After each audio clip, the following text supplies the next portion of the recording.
We know what we're doing. Well, you didn't fucking know what you were doing because you didn't think it was ever going to happen, did you?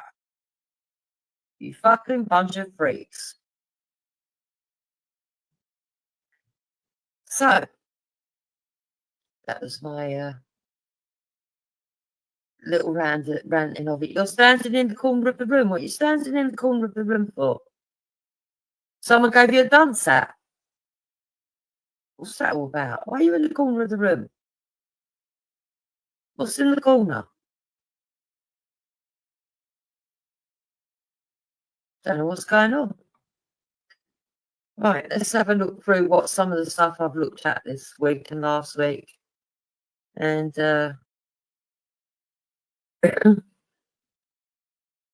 see what other people make of it.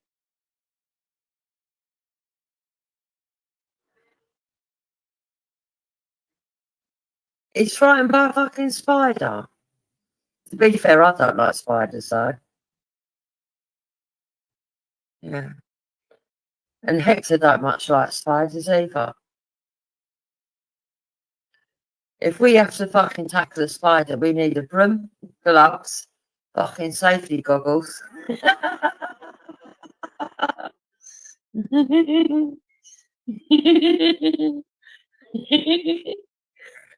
Yeah. One of my sisters, if she's visiting, I can go, there's a spider over there. Don't matter how big it is. She'll go, oh, I don't know what you're frightened of. She just picks it up her hand. And quite often she'll pick it up by her leg and the leg will come off. And I go, you just pulled his leg off. She goes, oh, shut up. Yeah. Seriously. I remember once I was sitting in my front room, right? I was on the computer and it was quite late at night. It was all quiet. And all of a sudden I heard this thud. And I looked in the direction of where it was, right? And a spider, I've never seen a spider that big before in my life. It weren't as big as a tarantula, but it was a big fucking house spider. It was just fucking looking at me with its two beady eyes and its legs either side. It had landed on the speaker. Fucking freaked out like a nutcase. Yeah.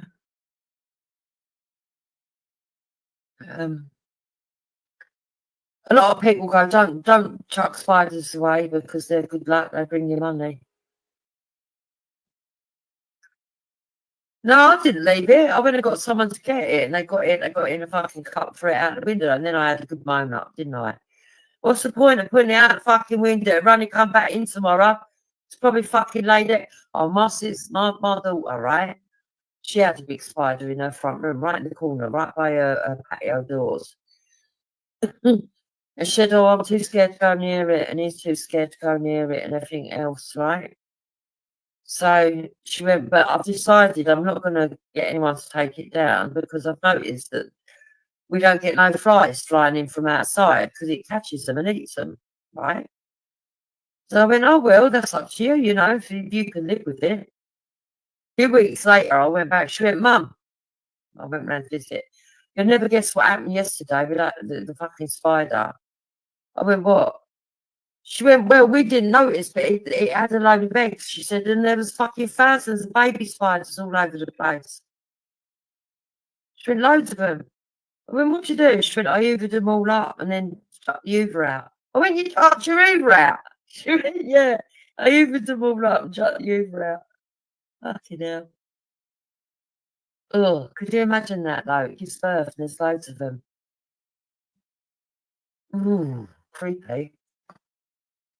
Right. Let's have a look at other stuff. Let's find something else I might do. Let's have a look through, see what we should have a look at.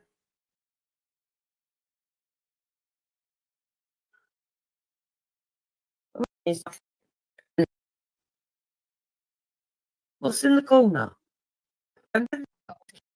Merciless towards us. Absolutely merciless. And so I'm not even celebrating. I just don't care. I just don't care. You get what you deserve. And you deserve everything that you get. Yeah. I'm indifferent, guys. I'm indifferent. No one gives a fuck. I'm different. So honestly, like I said, I'm not in any way going to try and be like, oh, I just don't care. Exactly. You get what you deserve, and you deserve everything that you get. Yeah, I'm indifferent, guys. I'm indifferent. No one gives a fuck. I'm indifferent. So honestly, like I said, I'm not in any way going to try and I just don't care. I just don't care. Exactly. You get what you deserve, and you deserve everything that you get. Yeah, I'm indifferent, guys. I'm indifferent. No one gives a fuck. I'm indifferent. So honestly, like I said, I'm not in any way going to try and don't care. I just don't care. Exactly. You get what you deserve, and you deserve everything that you get. Yeah, I'm indifferent, guys. I'm indifferent. No one gives a fuck. I'm indifferent. So honestly, I'm not even celebrating. I just don't care. I just don't care. Exactly. You get what you deserve, and you deserve everything that you get. Yeah, I'm indifferent, guys. I'm indifferent. No one gives a fuck. I'm indifferent. So honestly, like I'm not even celebrating. I just don't care. I just don't care. Exactly. You get what you deserve, and you deserve everything that you get. Yeah, I'm indifferent, guys. I'm indifferent. No one gives a fuck. I'm indifferent. So honestly, I'm not even celebrating. I just don't care. I just don't care. Exactly. You get what you deserve, and you deserve everything that you get. Yeah, I'm indifferent, guys. I'm indifferent. No one gives a fuck. I'm indifferent. So honestly.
But that was all a bit wow. Well. So because of the time difference, I guess maybe her comment took a while to come in. But because I'm in American mode, maybe because I'm about to play someone from America. That they have the mascot, or one of the mascots for Delta, is the elephant. And so we would have to do this thing where they would in the midst of us being dehydrated, having eaten all this stuff, they would. Maybe her comment came through first because I'm in America mind. So that was funny. That was funny. Because her comment did technically just come through just before yours, but that was just so fitting. That was so fitting. So who we got? Nate Senor. Nate Senor, don't lie yourself by listening to these hideous dogs, Jupiter. Garbage who thinks she's respected. Even like looks like she reeks of poop. And yes. He loves Jupes. He wants Jupes to be his woman. Then we have Wallace. Yeah, I bet Wallace doesn't show up after you dedicated the stream to him. Oh, so fitting, so fitting. You asshole. Shut up, you asshole. How's Welling Garden City? We're going to intimidate you with the name of your town if you live there. Wallace Hoogley always stays up just for Jake and Kaylee's live streams. And gets up really early just to catch them, just in case she missed something. Wow, literally. I wonder if she just sleeps for a few hours during the day. Maybe she's figured out mine and Kaylee's pattern of maybe we're off as a general rule from 3 to 5 or something GMT, so she goes to sleep. Maybe she goes to sleep at like 10 a.m. 10 a.m. for a couple of hours, 10 till midday, Wallace. I did find my comb. It was on the speaker stand that I don't use because my laptop's in a temporary position. Why I have a new laptop and all my computer devices are with the authorities. How conceited. I've got to remind myself of what the word conceited means now.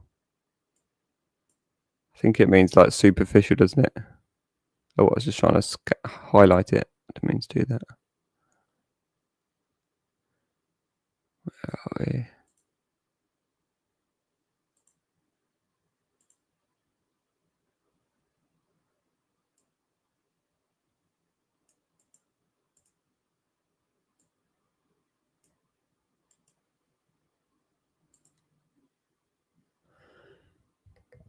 Endowed with fancy or imagination, entertaining a flattering opinion of oneself, vain, curiously contrived or designed, fanciful.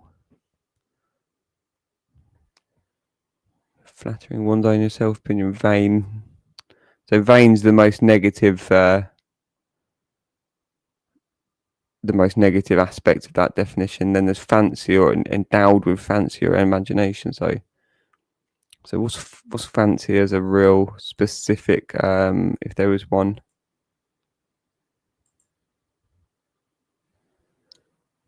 Fancy.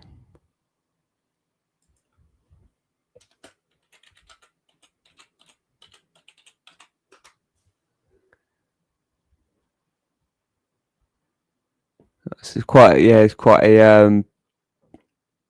broad one. It can describe something which is elaborate, decorated, or ornate. So to be conceited, endowed with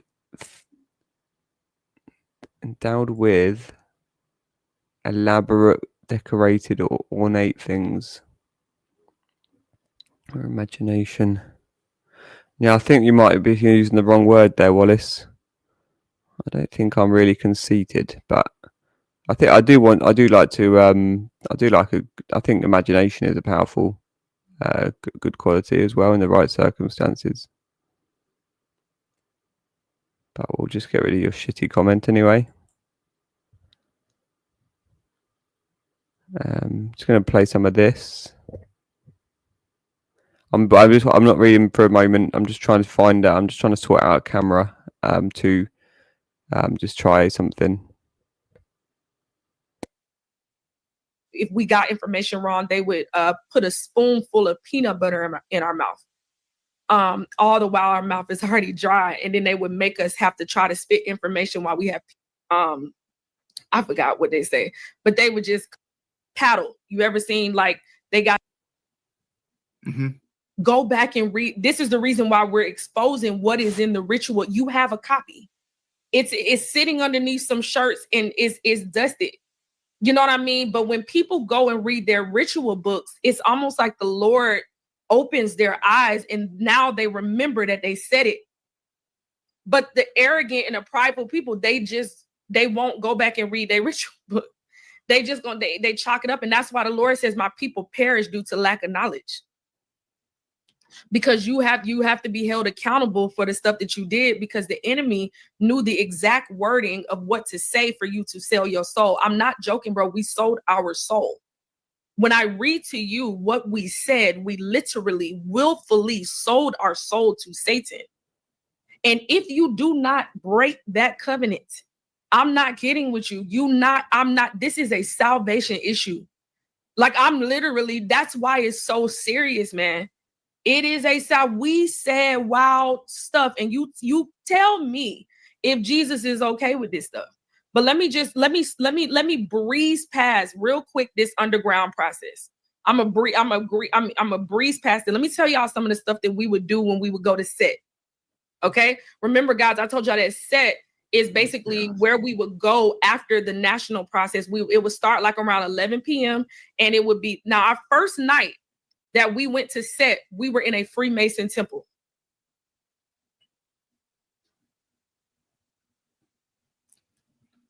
We was at a Freemason temple the first night we went to set. And the above ground process has rituals, and the underground process also has underground rituals. Okay, so I do want y'all to know that there are rituals that we would do that often would involve us being paddled. You ever seen like they got the paddles, they're carrying around that stuff? We would have to be paddled to learn underground hidden knowledge and stuff like that. And it was very stupid stuff that I would share. It's so dumb, but it was true. But in the underground process, that's where we would incur a lot of things. So I told you guys we had the high speed chase, pre-pledging. We had to live off campus. These were some of the rules that we had to go through. We had to have this thing called a natural process, meaning that the women could not wear any makeup. You couldn't have on any jewelry, and you couldn't get your hair done. It had to be in this natural state. Now, when I say that, I'm not talking about how women wear their hair natural now. I'm talking about like literally your hair could not look nice. I just realised the irony of her calling me conceited. Fanciful imagination. Oh dear. Thank you for you fucking idiot, Wallace. Oh, fuck's sake. It's so stupid.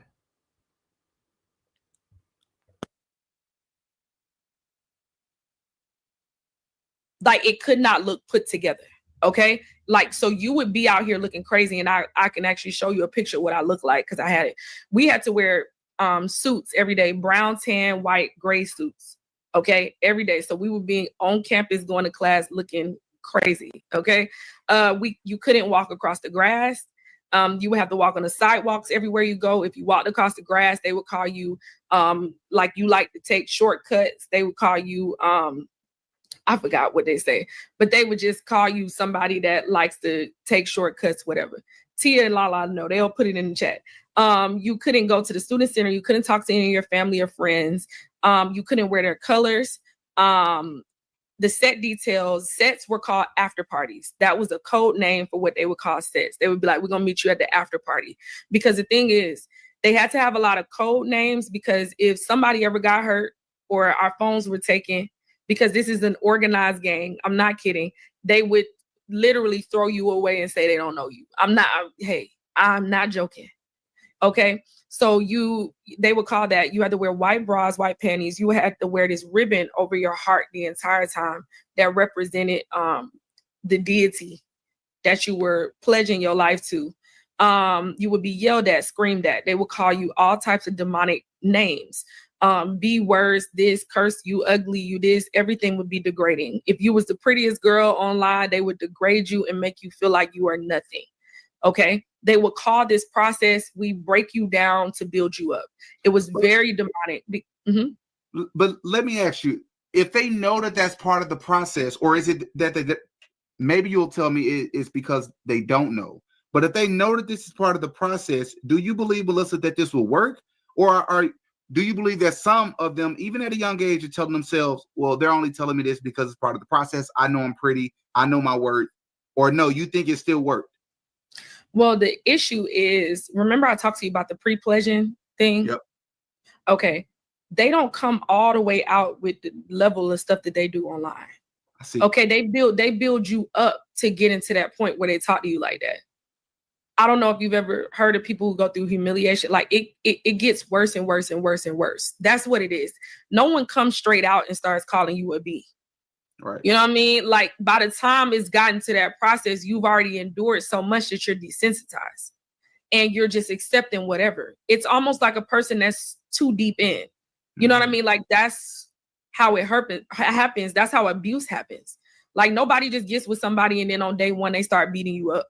You know what I'm saying? Like you endure like small things that end up turning into things that are very intense. And by that time, you're just desensitized. Like that's the only way, because you're numb because it's so traumatic. So they call you names. They do this thing called Delta Perms. Delta Perms is when they would take a demonic concoction or a liquid and they would pour it in your hair and they would ruin your hair. So if you were one that had the nicest hair online, they would do that. They did this thing called Delta chairs, which I know if you've ever seen a person do a squat on a wall, it would be like that. And you would have your hands out and then they would come and sit on you. And in the midst of that, you're having to spit information. So in the midst of that type of chaos and they're slapping your arms down and they're sitting on you, you're also having to say the founders' names are blah, blah, blah, blah, blah, blah, blah, blah, blah, blah, blah, and this, and they were founded at da, da, da, da, da, da, da, da, da. That's why I don't know if you've ever gone to a probate show. They're crossing over. That's why these people are like, my name is da, da, da, da, da, and they look mean like that, because that's what's happening at set. It like you become a whole different person. Okay, so they're doing that. And then if you're falling down, one of your line sisters have to come and get underneath you and like hold you up. Like it's like you have to go and do that. They have this thing called Delta Apple, which is demonic, as we know, but they would take an onion. Yes. And then you have to pass it down the line and everybody would have to bite out of the onion. And then, that they have the mascot, or one of the mascots for Delta is the elephant. And so we would have to do this thing where they would, in the midst of us being dehydrated, having eaten all this stuff, they would, if we got information wrong, they would put a spoonful of peanut butter in our mouth. All the while our mouth is already dry. And then they would make us have to try to spit information while we have peanut butter in our mouth. And I mean, that's torture. We're not eating a peanut butter and jelly sandwich. Like it's torture. Like I'm not kidding. And they would do that because elephants eat peanuts. Not even crazy. We would have to do this thing called elephant walk back in the backyard. It's a whole rigorous thing. We would have to do this thing called digging for worms, and we would be blindfolded, and we would have to dig and dig and dig until our nails bled. So would they not stop until they saw blood? Mm-hmm. That is insanity. Mm-hmm. They would spit at us. Mm-hmm. They would slap you in the face. They would do this thing called smile wipes, where they would hit you and then wipe it down your face. So even if you were a nice girl, you smiled all the time, that's why you see them making you mean. So they would be like, wipe that smile off your face, and you have to sit there like, and that's why you see people come out at probate and they're like that or whatever, because that's the stuff that they're doing. They would push you and they would shove you. Let's just say that somebody on the line had an attitude because they was tired of taking it.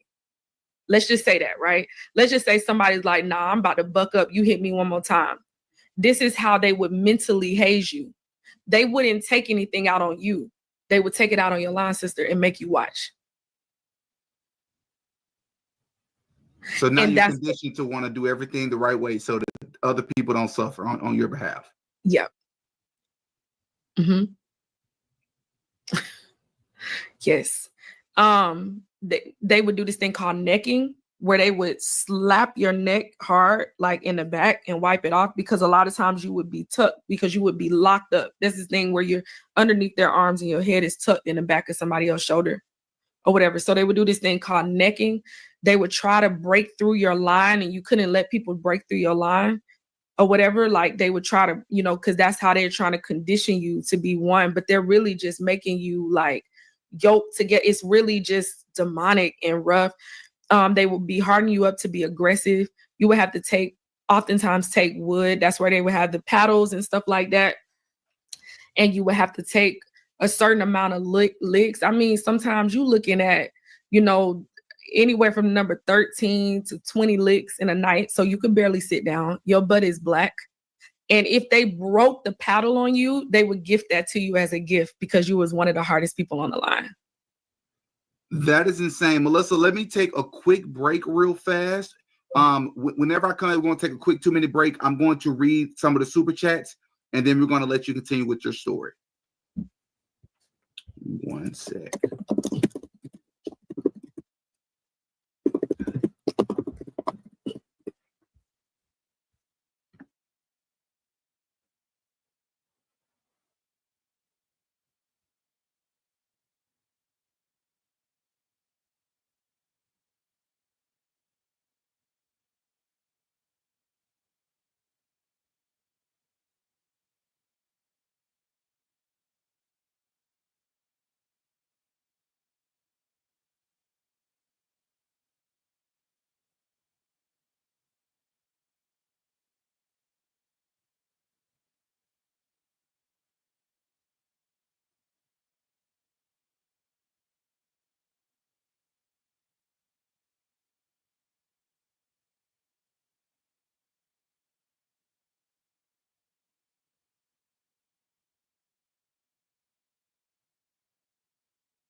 I'm not even celebrating. I just don't care. I just don't care. You get what you deserve, and you deserve everything that you get. Yeah, I'm indifferent, guys. I'm indifferent. No one gives a fuck. I'm indifferent. So honestly, like I said, I'm not in any way going to try and be like, oh, well, guys, maybe we're going to. No. Until they understand that the prisoner's dilemma of free speech has been absolutely violated, then they need to keep getting stabbed in the back. They need to keep finding themselves fired. It's just like they were doing to us.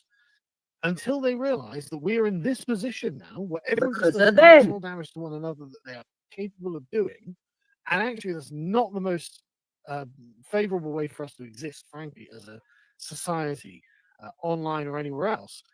And they accept that we are going to have some kind of digital bill of rights, then no, keep going. They have to learn their lesson, and they're going to have to learn it the hard way. So, like I said, no sympathy from me.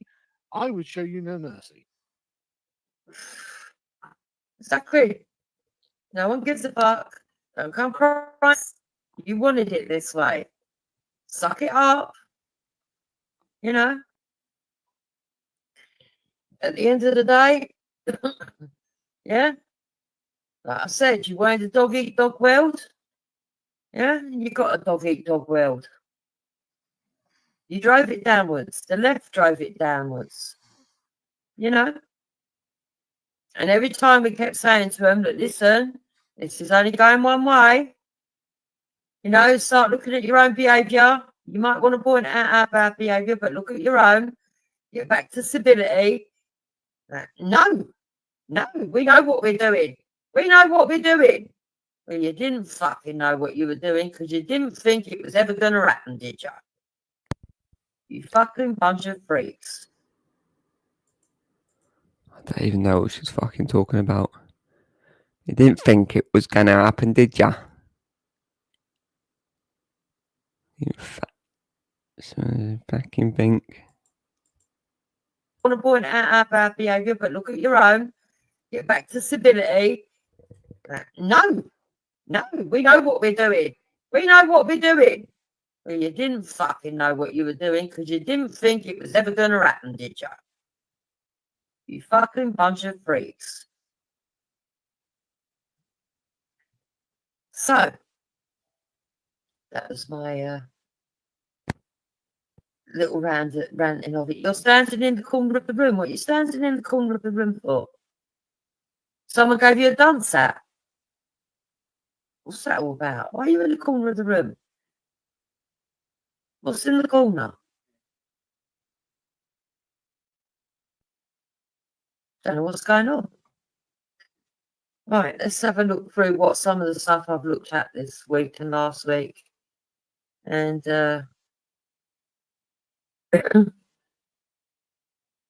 see what other people make of it.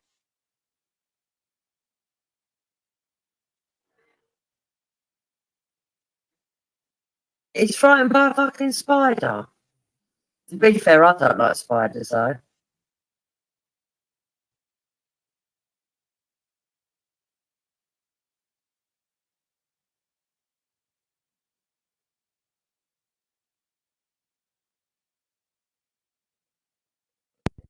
I just restarted my computer a second to test this camera. I want to see if I can use the camera to actually use this one I've got that plugs in, so I can show like paper and draw like diagrams as I'm on the camera with my hand. I'm just going to try something. I think it will get rid of all this. I can't. Yeah, I won't be able to leave the audio. I don't know if there's any way to leave something playing while you're out of a place. Yeah, you don't want to. I was going to mention that, Justin, but there's just no logic, or just totally conceited. Hey. Oh, thanks all.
This is fun. Well,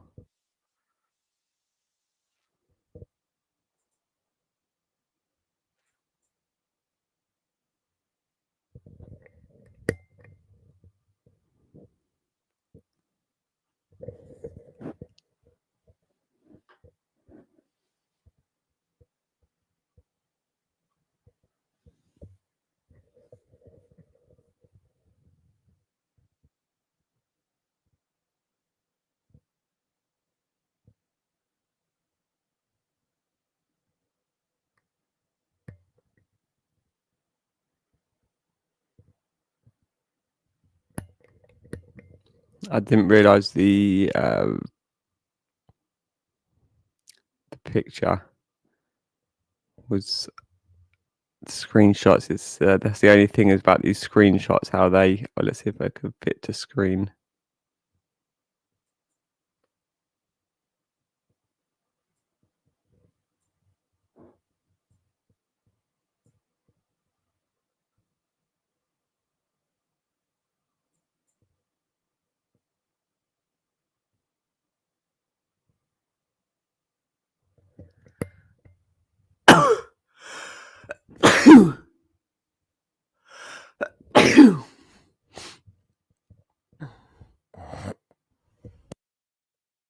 Shit, sorry, I just sneezed into.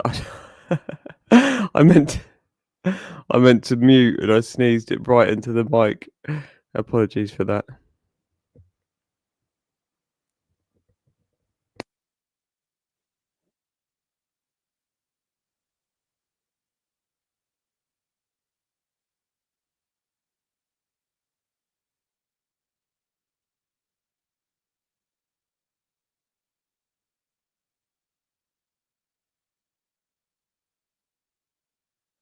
Oh, we're gonna have to do a little workaround on the. Yeah, I'll give you that one, Grace. Grace, Wallace. Oh Lord, I don't think I've been up at this time in the morning. Like I had the most funniest dreams last night, but it was really powerful. It was like really there was two separate dreams and they were just so one was one was like really like powerful to do with concluding this situation here, and the other one was just hilarious, like extreme motor. Well, I wasn't sure was it not motorbike. Well, I can't remember what vehicle we were in, but then it was almost like blindfolded at the end of it, like this really dangerous bit, and then we kind of semi crashed, and then found. Then my friend had put his bike in the stashed his bike near the river, and then we found this other bike which turned out to be like an electric, like super duper three-wheeled thing. But the first one was really cool. It was like it was the most strangely arranged room vertical seating plan, and I was telling this person about being vegan and why it was like it was fighting for justice. It was actually heathen. It was actually heathen, I believe, off these panels. It was so funny.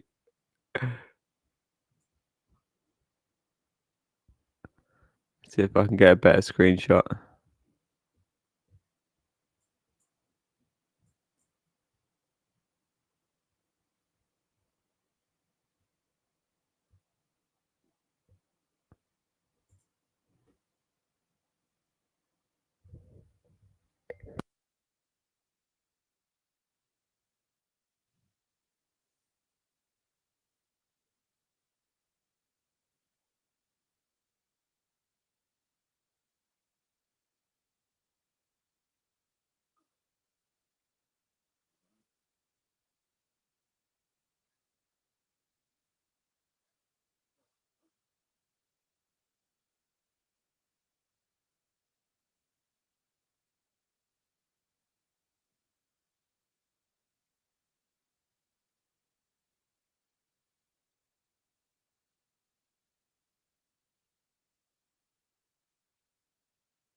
he was not a liberal. You are liberals. You have a fundamentally different interpretation of reality, if you can even sense reality. And this means that you can't really have a proper conversation with him. And you've at no point admitted that the issue is that you are primed to never really agree with him. Because Charlie will appeal to something normal, traditional, conservative, and you will say, well, those things are bigoted. You will literally declare everything that he believes about the reality of the world to be bigoted. You'll be like, no, this is prejudicial. It's like, maybe, but that's not saying it's false. And I mean, this thing, look at this. In a good faith debate, the final goal is to reach consensus. No, because consensus might not be the truth. Truth and consensus may be diametrically opposed, in fact, which is when they complain about, well, he entered with leading questions that intended to elicit strong emotions. What is a woman? That's such a ridiculous thing that you have an emotional hang up over. How is the Yeah, I can never get over that. I was thinking the other day how long ago it was the first time that I heard all these problems to do with women saying that they are women. And I remembered back to about 2010. It was probably before that, but that was the first time that I noticed it. Where they actually got the ump because somebody said a woman was a biological female, a fully grown biological female. And I was like, seriously? Seriously? I mean, when we say that people are being fucking re-educated, they definitely are being re-educated, aren't they? You know, when people make the joke we're all going to get stuck in re-education camps, they've already got them, and they're called our schools and universities. I mean, you know, we don't need to be fucking panicking over being stuck in a re-education camp. They've already done that by fucking re-educating the fucking kids to believe that abnormality is normal. And someone just came in my side chat and said, what can you say is normal? What is normal? Normality is subjective. Well, I would say it's the general consensus of a cultural practice that happens organically from a large group of people, yeah, that becomes habitual. Yeah, it's mainstream. And no matter how much they fucking try and convince us, it is not mainstream to fucking be born a girl and want to be a boy, or be born a boy and want to be a girl, or want to be a fucking dog or a cat. It's still like 0.01% of the fucking community. Probably even less than that. And even half of them are saying that they made mistakes. I mean, that's without ruling out the ones that say they've made a mistake, and then they say they've made a mistake after making a mistake, and then fucking go back for the third op. Those people are obviously just fucking mentally gone. Their brains are shattered.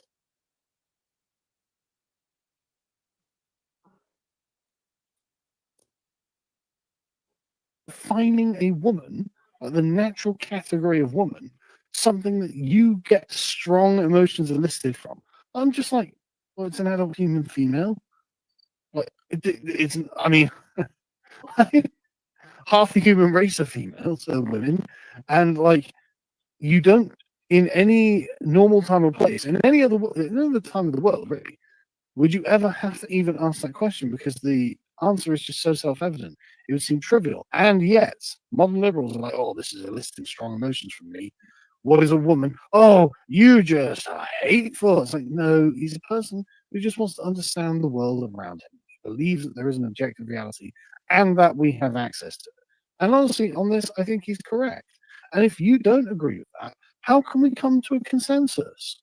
How could it possibly be done that in a good faith debate, the goal is to reach consensus? No, it's to reach truth.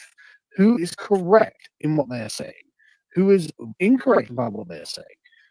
Again, they're acting as if debates are, in fact, good faith dialogues, which is not the case. Debates are a spectacle, and everyone knows that. And so, anyway, they go on and Everybody knows that. No. It's just so ironic that she's listening to this person who speaks like this when she takes the piss out of people who speak like this or whenever she gets the opportunity. And now, it's because of your attitude that the reason why this whole thing has been pushed and it's being used against you because you are so bigoted and you admit to in this stream being bigoted and you think it's acceptable, Jupiter and this man, because actually there is anomalies in sexual biology. So actually, you're just fucking yourselves over because you're just doubling down on your own arrogance. You're just going to cause these other extremes on the other side just to be more. And it's not just body dysmorphia, but that's a good point to bring up, Louise Gettin. Still, stupid, paedophile protecting, enabling, abuse, vile shit online, encouraging, supporting, bullshit. Yeah, there is variations. There's hermaphrodites, isn't there? Absurd. But I was going to find a bit about the spider again, but I'll do that in a moment. I'll continue playing this one.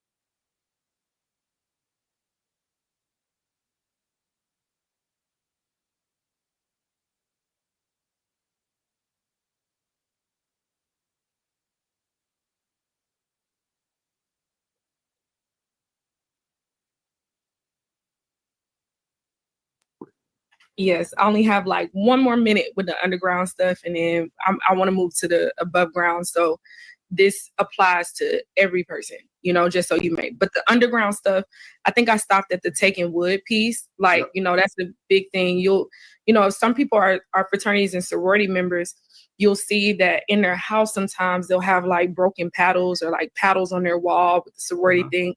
A lot of times that signifies that that person went through a hazing process, that they got beat, you know what I mean, to go through that or whatever the case, you know. It's like a trauma trophy. It is. And you feel good about yourself, you know, because like, man, you went You through made it it through the that. hardest. Yeah. Because they significantly treat you differently when you actually went through a hazing process versus like if you did not. And so that is the reason why a lot of people go through hazing processes, because let's just say you went to a school where they didn't really haze you. 9 times out of 10, if you went through a hazing process, you will know, because there's secret things that those who got hazed know other than other people. And so this sisterhood that they're claiming that you have, or brotherhood, these people will literally, like, let's say another chapter came to our school and it was well known that they did not haze, we would literally like kick them off of the campus. We would snatch and take their shirts. And they, like, if they went to like the after parties or something of that sort, like we would basically humiliate them and embarrass them and make them sit down. I'm not kidding. Like, you don't get all of the privileges of being in the organization. They call you just like a t-shirt wearer. You know what I'm saying? Like, you don't get what people are joining for, which is clout. You know, you're selling your soul for fame. You know, and the devil is going to award the people who did the most. You know what I mean? Like, you know what I'm saying? Right. So it's like, that's why you see, even in the music industry, right? The people that are most awarded are the people who did the most demonic stuff. Wow. The people who didn't do the most demonic stuff, I mean, you're in it, devil still got you, but you don't get the privileges of what we just sold our soul for. You know what I'm saying? Like, Right. and so ultimately that's the reason why people subject themselves to this, because there is a spirit that like, you get what you pay. Like, when you cross over, you become popular. For sure. You know what I'm saying? Like, everybody knows that. If you go on campus, the Greeks are popular. I mean, they have an aura.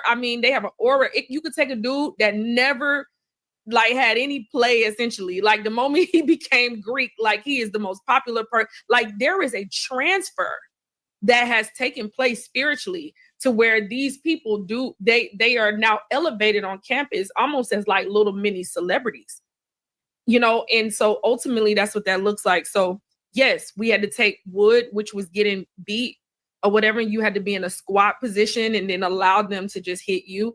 And a lot of times we had to walk. I mean, imagine going to campus and going to class and you're like mincing just to sit down in your seat.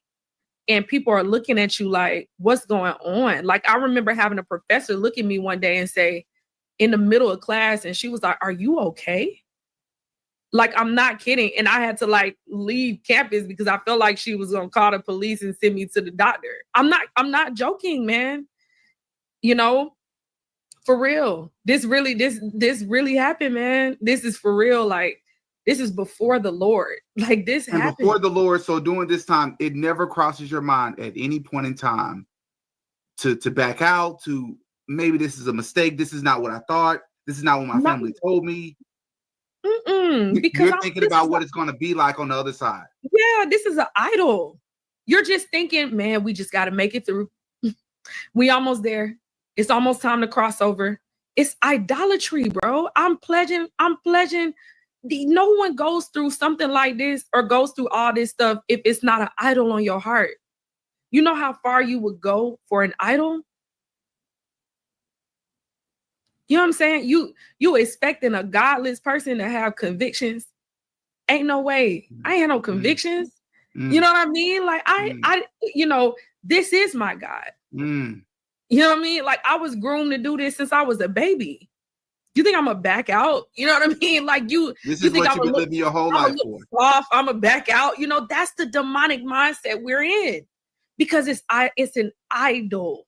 This is idolatry, idol worship. You know what I'm saying? This is what that looks like. You have picked and chosen. I mean, it doesn't matter if it's like, man, I want this man or I want to sleep with this person. I mean, the lengths you go through. The lengths you go through, Wallace, to try and do what is it you're trying to achieve, actually, Wallace? What are you trying to achieve? You really... It shouldn't be so... I mean, after all these years, it just shouldn't be funny, should it? It's just not. It should never have been funny. It's not a laughing matter. But I managed to sort my camera out. Hello. So I was just thinking, I was just going, when Kaylee's up, well, she's about, I'm not sure if she's up or she's sending Kaylee healing energy. These monsters, what you do to her, and all the Schadenfreude narcissist abuser platformers. I'm just going to leave this on here for a bit, just for the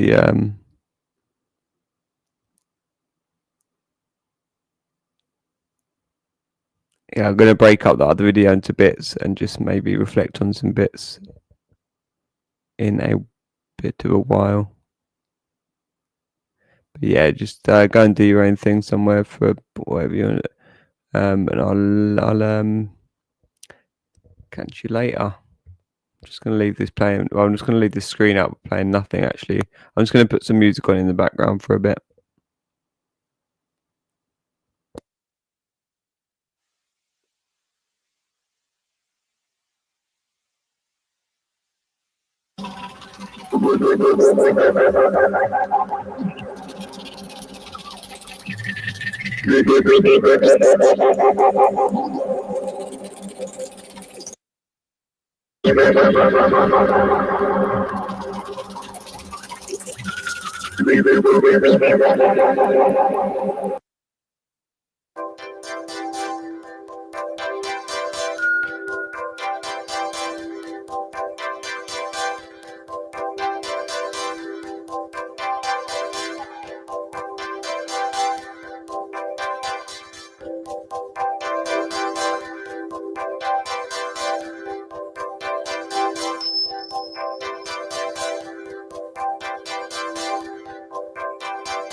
I'm not actually here. I'm just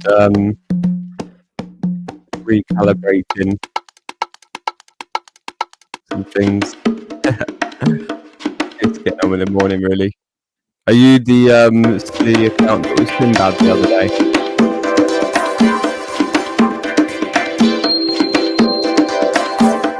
This isn't me, by the way. This is some person.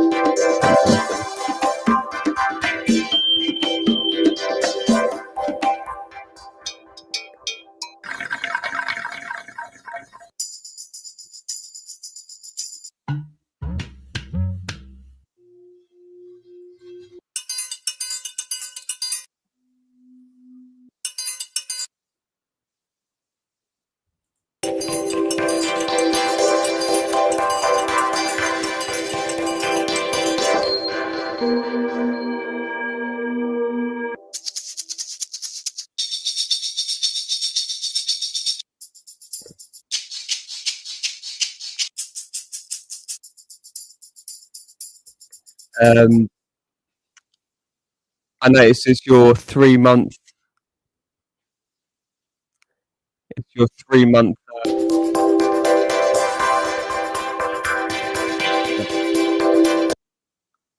3 months exactly on YouTube since 23rd of June. So happy 3 month YouTube birthday. I didn't know there was a restriction on live streaming with a certain amount of people. I heard something about it, but I just do it through StreamYard. It lets me go live.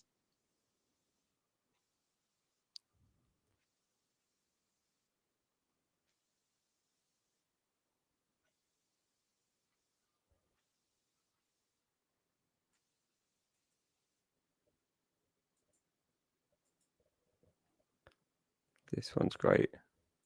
Near that window, she watched with all his patients. Each time a patient got worse, he felt less life and in our lives to come by our present actions and behaviors, by our free will. Just as the soul does a review at the end of a life, so it seems to make a life preview before we are born. It plans the life. I'm going to work on compassion or empathy or non-violence, for example.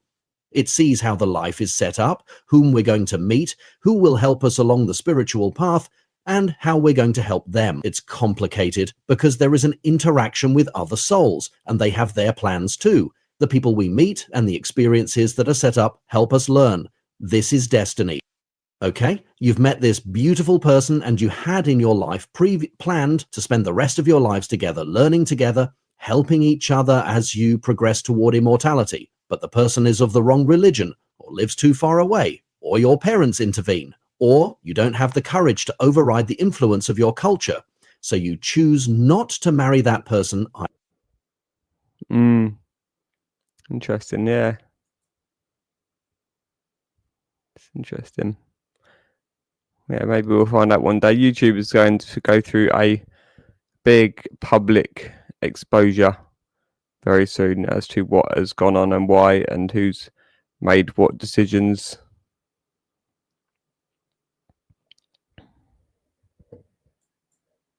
And whether it's how strict. I mean, definitely not very strict. That's the point of this, is there's been just endless abuse being allowed to carry on, and just deception, misinformation, silencing, but also on the other side, loads of really good truth and information, and platforming of getting stuff out and exposing those with negative intentions and nefarious intentions, and being a good ray of YouTube light.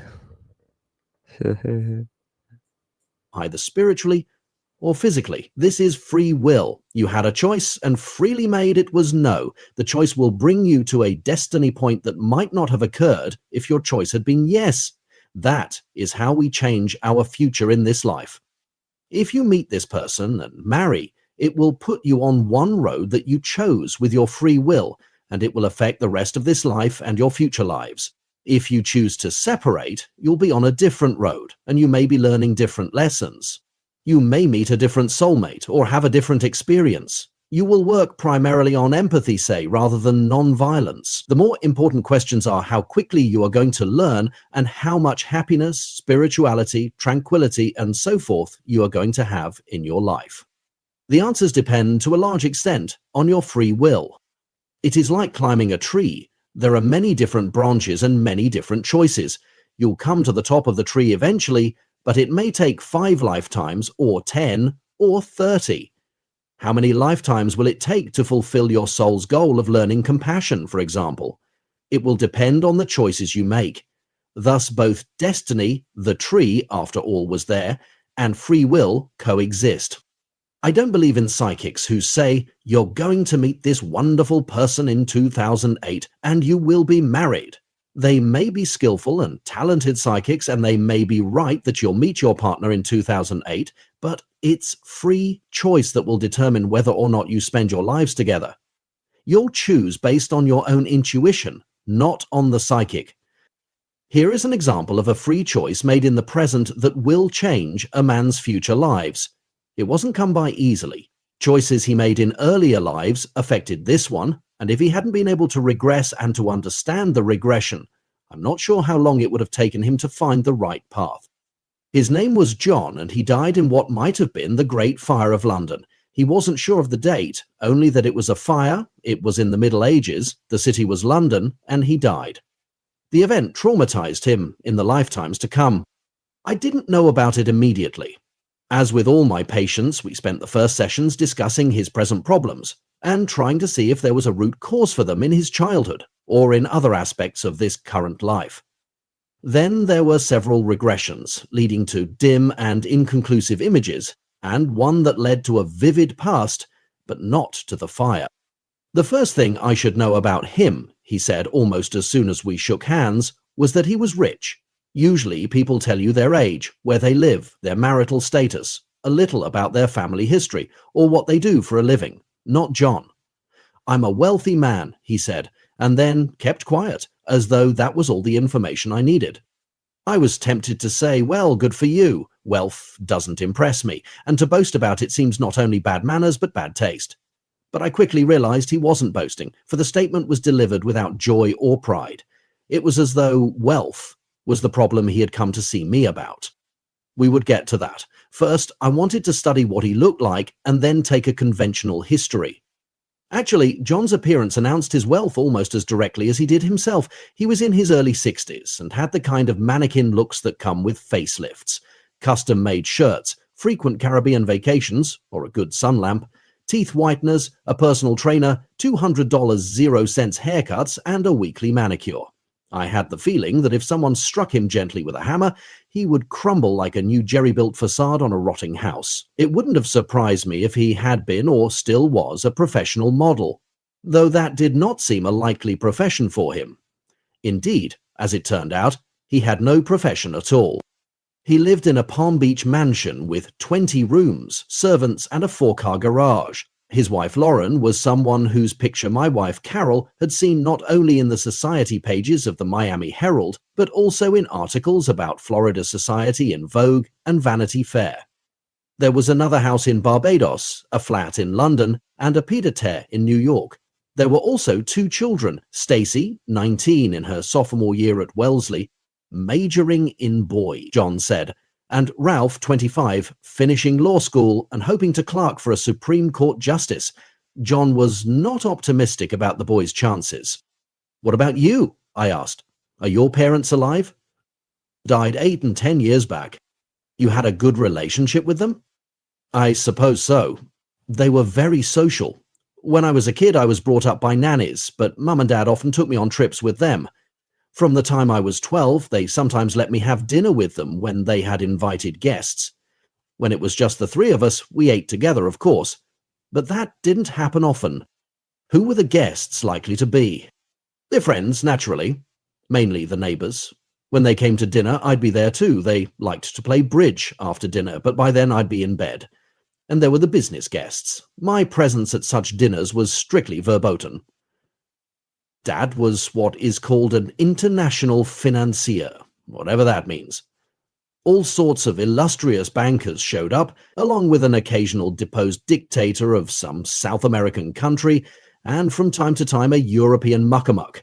Margaret Thatcher slept over once. Quite a to-do, I'll bet. But not so good for a little boy. Not good at all, John said. I always felt I was less important to my father than his business associates. And to your mother? Less important than my father. This was said as a kind of joke, but I could feel the pain beneath it.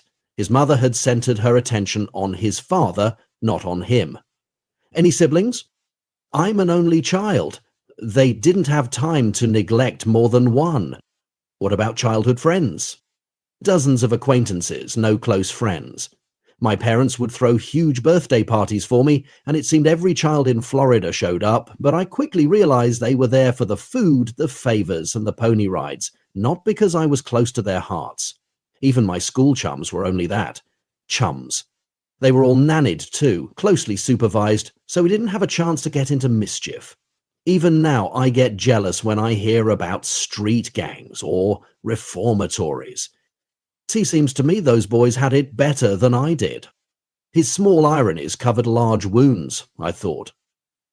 It's hard to be an adjunct to one's parents' lives. I knew from notes my assistant jotted down when John first called for an appointment that he had never sought psychotherapy before, even though his unhappiness was long-standing, and I wondered what specific incident had impelled him to come to me. "So you grew up overly cloistered?" I asked. "Perfectly put. I was like a tapestry on their walls, beautiful and finely crafted, but nothing more than an adornment." He thought for a moment. "Still, I believe they loved me in their own way." "What about college? Surely you could escape then." "All the way to the University of Southern California." "And your life changed?" "For the 3 months I was there." "You were expelled?" "Alas, nothing so dramatic. I quit." "Why?" "Because the work was too hard." "You hated to study?" "I couldn't study. There was no point in it, so it was too hard to pick up a book or a test tube." "Isn't one point to get a degree?" "I suppose so. I didn't need one to not work." "Which even at 18 you had mapped out as your future course?" "Consciously no, but subconsciously yes." "What about learning for the joy of it, for the intellectual excitement?" "When I learn something, I feel no joy or excitement." I was becoming exasperated. "Nothing interests you?" "Many things do, but never for as long as a month. After I quit college, I tried a whole series of jobs: real estate, banking, Porsche salesman, sporting goods. None of them came to anything." "How did your parents feel about that?" "I'm not sure they knew. They certainly didn't care. You see, by the time I was 21, my trust fund kicked in. $1 million per year, enough for me to scrape by. I rented a house in Malibu and devoted myself to my one abiding interest, my since I was 15 obsession. Which is? Girls. Women. The female form, the female flesh. He smiled. As I say, from age 15, an obsession. So you had affairs, romances? Absolutely. And one-night stands, fleeting dalliances, you name it. I never paid for sex, at least in the sense of hiring prostitutes or call girls, but my girls were expensive nevertheless. The finest dinners, a bauble or giga, tore the fabulous ones, at the very least, a limousine ride home. How many were there? Hundreds. And how long did the serious affairs last? My usual concentration span, less than a month. But your wife, Lauren, she was, of course, one of the fabulous ones, or else I wouldn't have married her. You've been married how long? 26 years. Sounds as if you've exceeded your concentration span by quite a lot.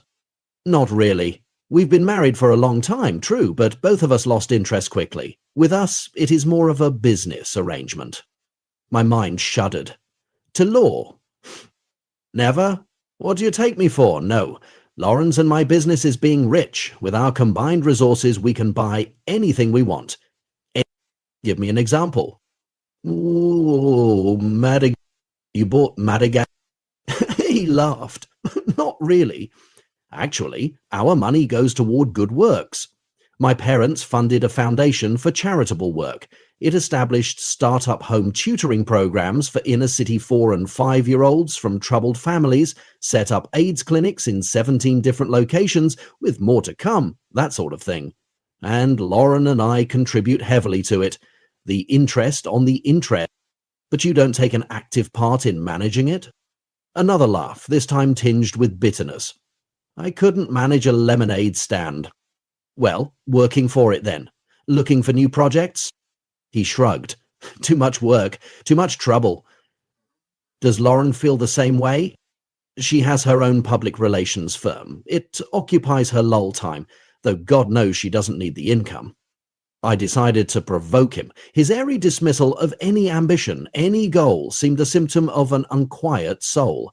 While you stay home, doing whatever pleases you, working out, but taking the occasional nap if it all gets too tough. He glanced at me, stung. Right, in all but one respect. The occasional nap. Then 10 hours of sleep each night is enough? The veneer cracked, his body sagged, and his eyes looked haunted. Lately, I haven't been able to sleep. Never on my own. And there isn't a drug powerful enough to keep me under for more than an hour or two.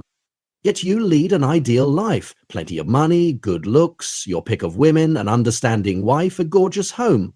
Yes, you might have had neglectful parents, but they provided for you and you tell me they loved you. What force is so powerful that it doesn't let you sleep? He struggled to keep his voice calm. And failed. Terror, Dr. Weiss, unremitting, abject terror. I felt the hair rise on my arms. Terror of what? Of death. I run and run and run from the fear, but it always catches up. The women, they're just a diversion. So was any job I ever took. Nothing drove away the fear. It's hard to go outdoors. It was hard to come here because I'm sure I'll be in an accident. I won't drive, can't drive. Our house has more alarm systems than a mafia don's. We rarely travel. Planes are death traps. A sudden loud noise, I'm under the table. I'm a Vietnam vet with PTSD. Only, I've never been to war.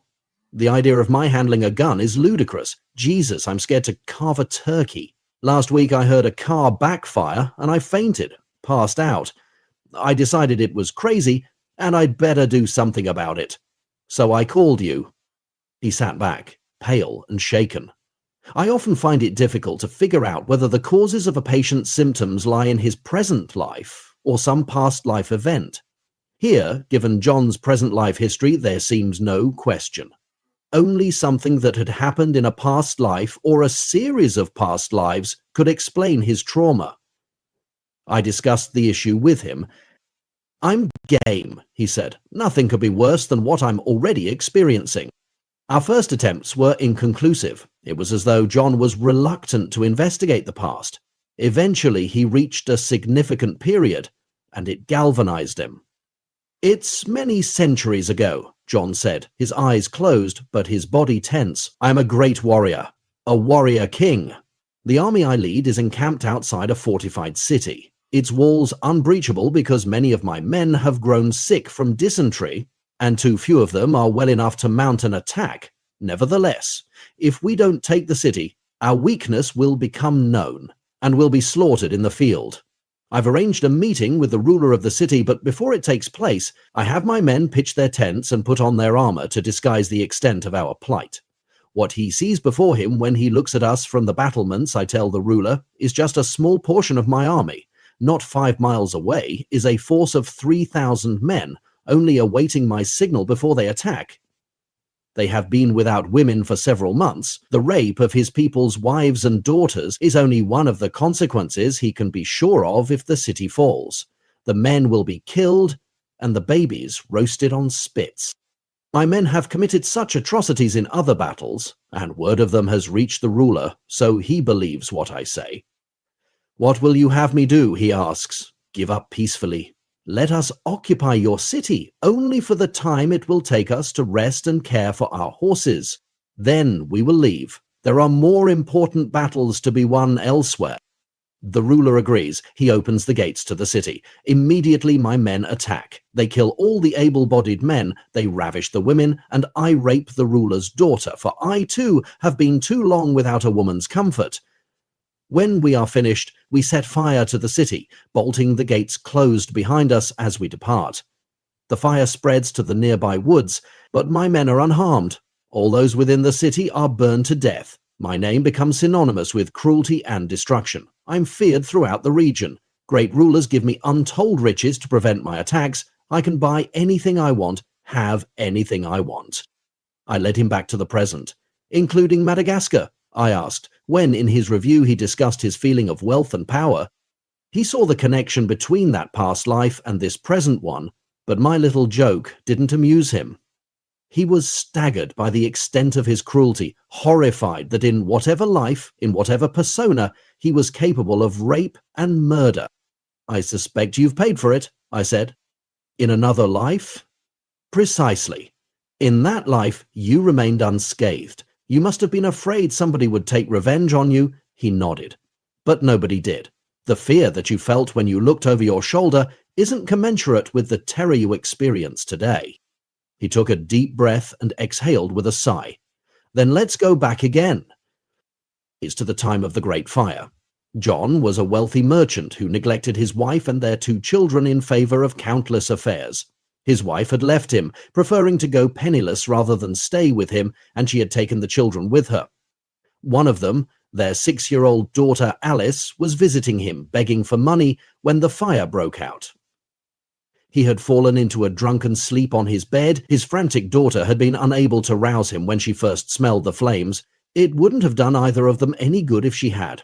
The fire was all-consuming, eating the wooden houses of London and everything else, alive or inanimate, they contained, and making the cobblestones so hot that escape was impossible.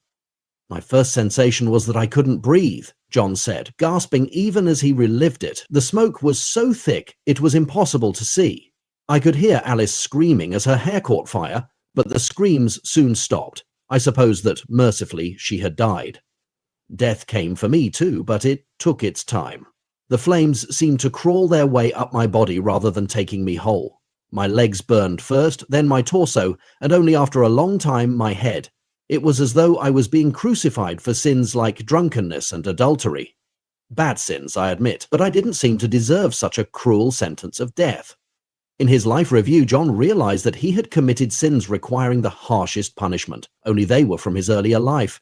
He understood, too, why his fear was so great. There could be nothing worse than the agony he had experienced in London, and even the thought that it might happen again was unbearable.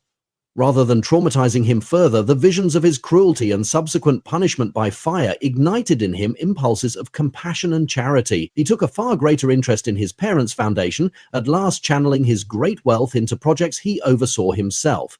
Fittingly, one was the funding of auxiliary fire departments. He stopped womanizing, tried to heal the rift with Lauren, unfinished work that continues as I write this, and took courses in economics and management, expecting one day to take over the running of the foundation. He could sleep now, and with it came an energy that surprised him more than it did me. Compassion is energizing. I continued to see him for many months, not to regress him, but to discuss a lingering depression. He told me that no matter how much he devoted himself to acts of goodness, he couldn't do enough. I was able to assure him that he was on the right path, and that there would be other lifetimes when he could put what he had learned more fully into practice. Near the end of John's therapy sessions, he agreed to have me progress him into the near and distant future. Because of the benefits of his earlier regressions, he welcomed the idea of going forward. He had become an excellent hypnotic subject and had experienced vivid past life scenes. Perhaps he could do the same in the future. Before John arrived for his progression, I'd thought about the power of destiny and free will. In the distant past, destiny had made him a leader of men. His sway over allies and enemies alike was enormous. Yet he had chosen to use his power and wealth for self-aggrandizement, for the subjugation of others, for the benefit of the few rather than the many. That decision had cost him in the lives that followed, both in London and in 21st century Florida. If he had chosen another path, used his position for the benefit of his community and displayed compassion and love, then he would have had a different series of lives and would never have had to show up in my office miserable and afraid. Our free will sometimes leads us to evil, not good, to selfishness, not selflessness, to insularity, not compassion, to hate, not love. We must learn that free will is dangerous if incorrectly used.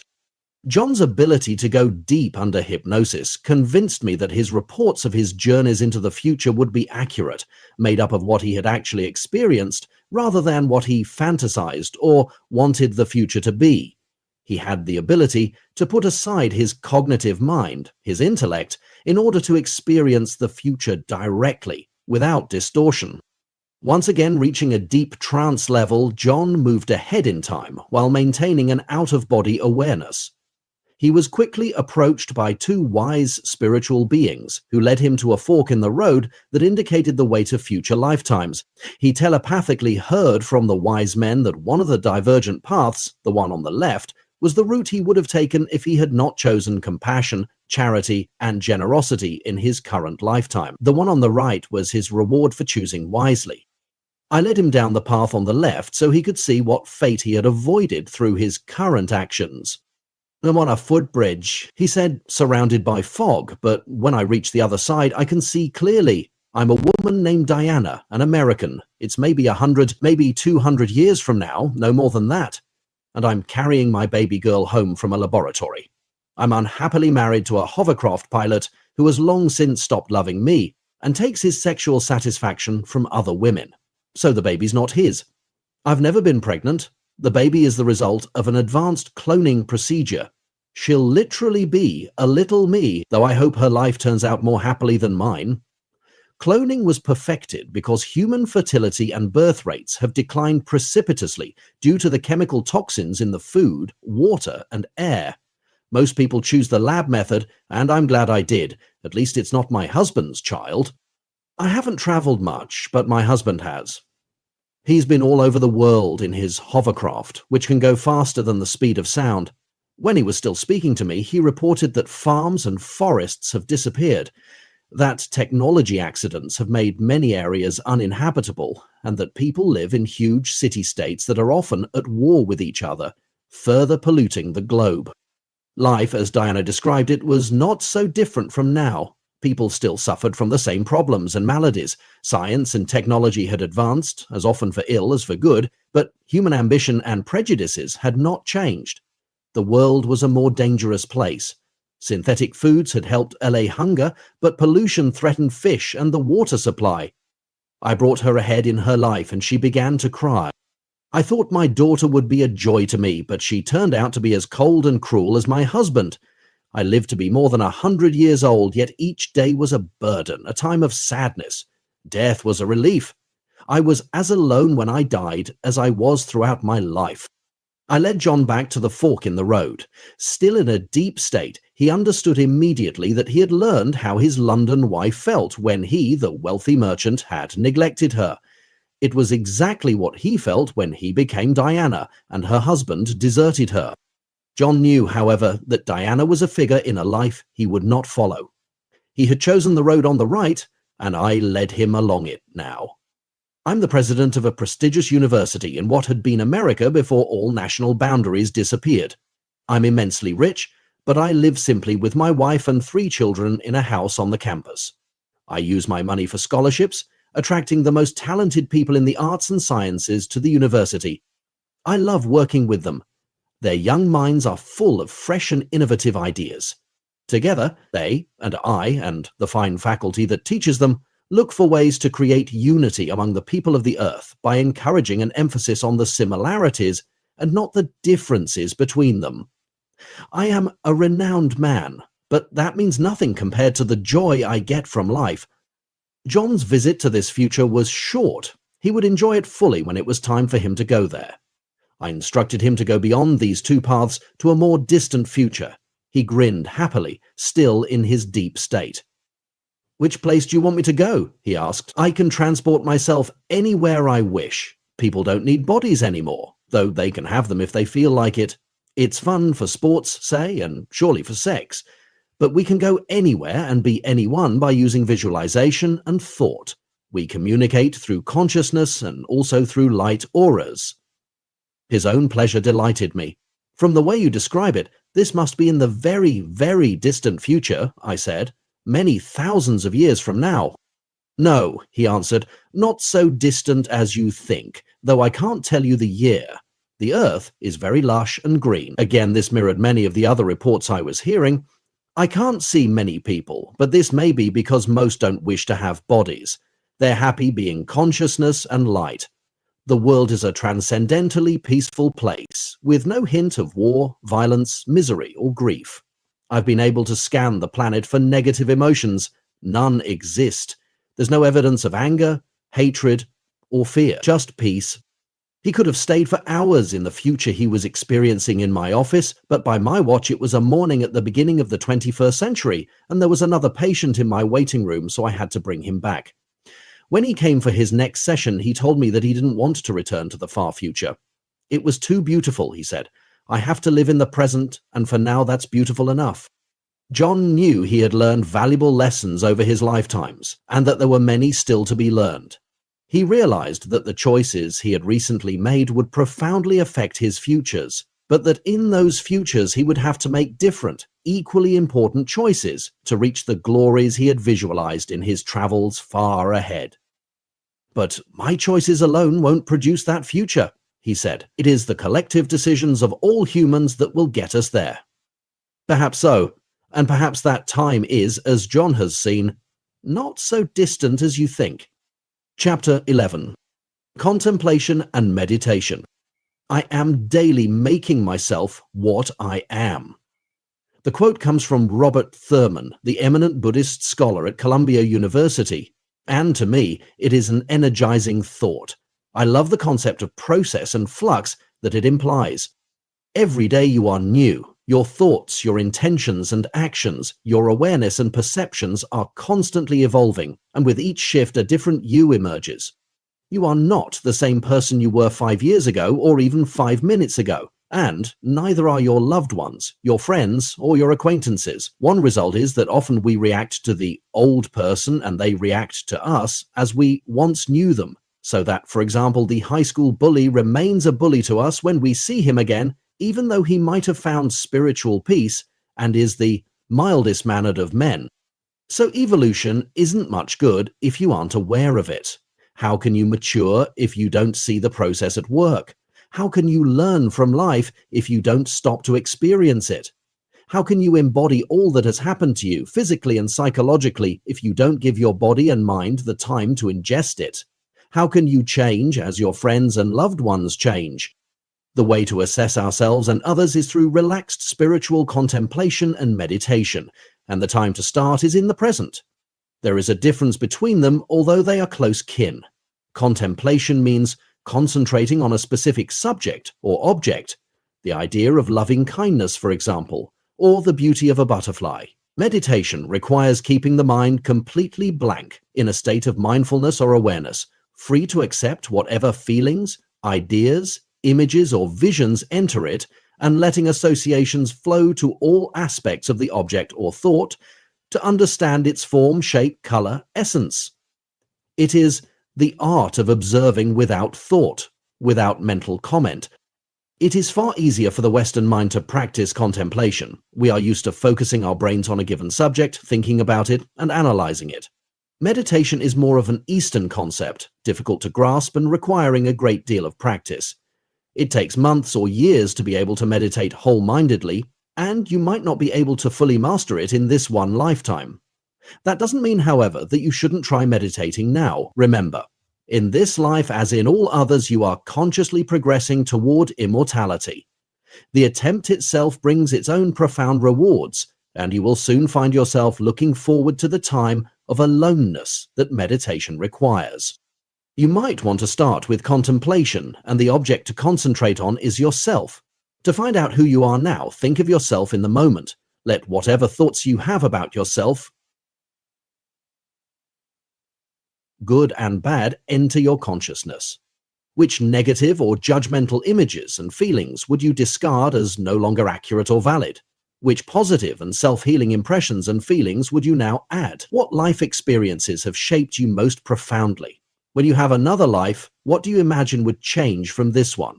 The point is not to like yourself or indeed pass judgment of any kind. You are trying to see what is really there, beneath the camouflage of the person you show to the world. Consider the significant people in your life. Are your images of them outdated? Has your own experience taught you to look at them differently? How have they changed as you yourself have changed? How will these changes lead you to modify your relationship with them in a more positive, understanding, and loving manner? How will they facilitate further change? We are all works in progress, moving at different speeds along our spiritual paths. But daily, we should pause to involve the creative mind on the core concepts that can shape us as humans, wishing to rise toward the one, love, joy, peace, and God. Contemplation and meditation aren't easy, for the further inward you go, the more deeply felt will be your understanding, and going deep requires digging through layers of defenses. We are so disciplined to think and analyze that attempts to clear or empty the mind defy our training. Yet analysis is counter to contemplation and meditation, and we must shed it as we begin to explore. It isn't enough to say to yourself, I'm ridding my mind of all things except the notion of loving kindness, or, going further, I'm ridding my mind of all thoughts whatsoever, and am aware of nothing and everything at once. In both cases, you will find yourself distracted by the outside world. You might be able to think about loving kindness for a while, but I'll bet that soon you will remember a time when you weren't kind, or someone wasn't kind to you, and from that might come the thought, my God, it's Mother's birthday and I forgot to call her. Or some other notion that whisks you back to everyday matters.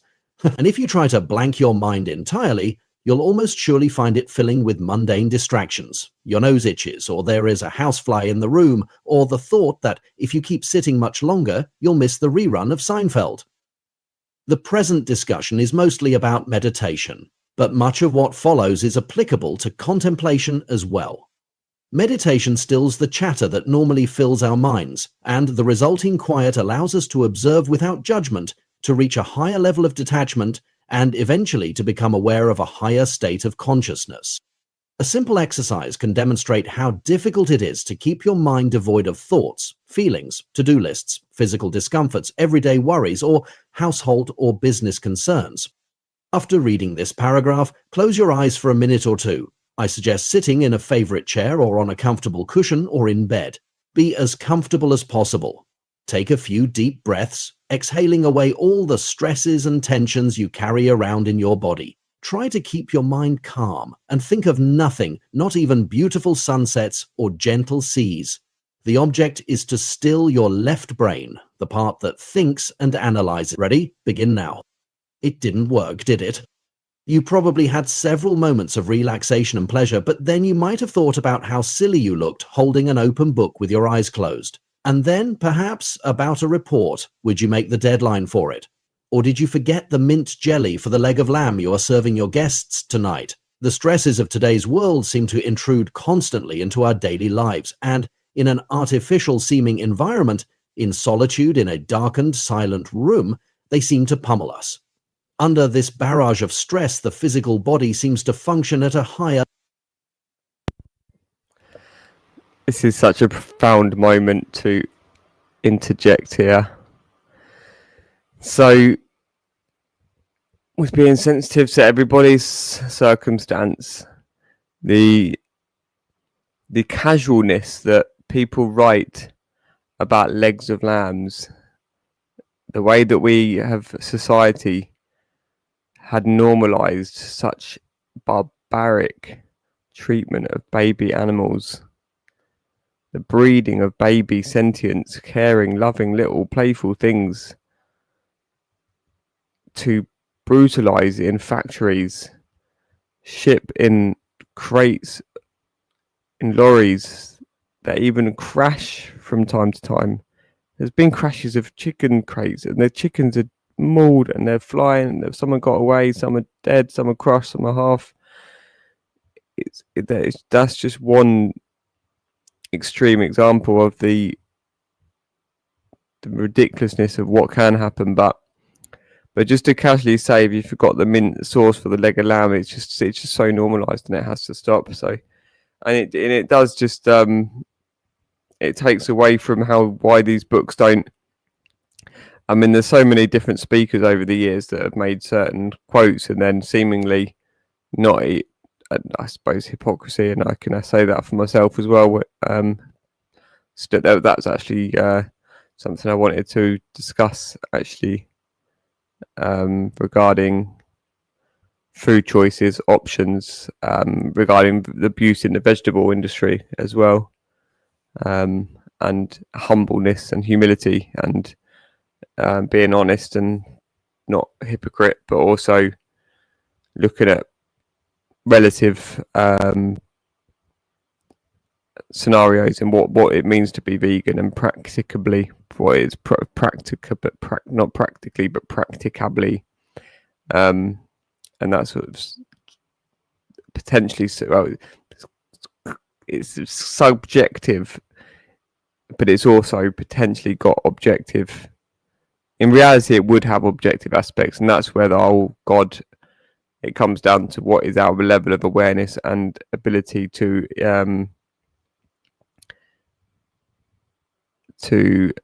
interact with our experience and our choices at the time, or our options, or our level of awareness or perception. But I'm just going to switch over to this other thing while I regroup my thoughts and discuss with Team Umbrella Grape Solutions what I should cover here and there.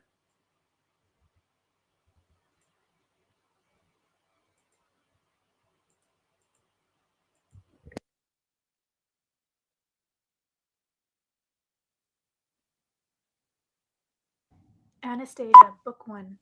I exist. I exist for whom I exist.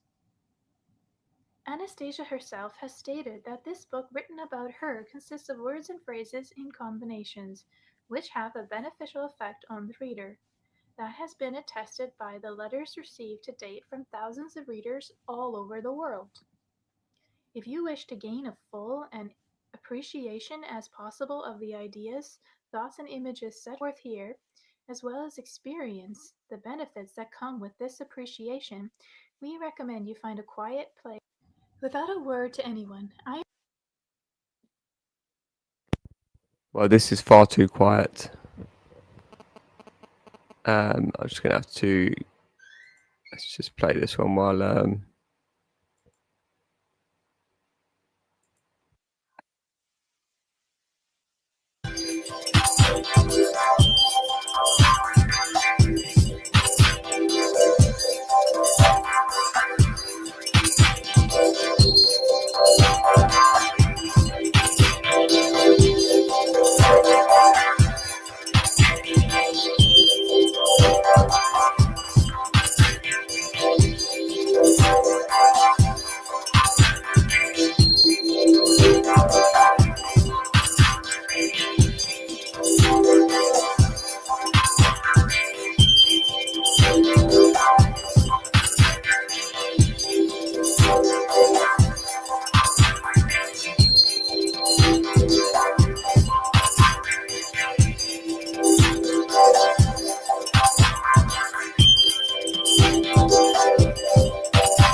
Что-то портят, гусеницы и все прочее, да, с этим идет борьба. То есть такой гармонии вот еще, к сожалению, не достигли. Most of people that live in our settlement do have a struggle with the insects. It's not like they still have to use protection methods. And you know, some people are a little more advanced. They might catch a tick on their body and say, okay, goodbye friend, and just release it. But most of you know, a lot of people will of course kill the tick, or I imagine mosquito, because we definitely don't have such harmony as described in books, and we still have to protect our crops, we have to protect ourselves, and we still have a battle with insects.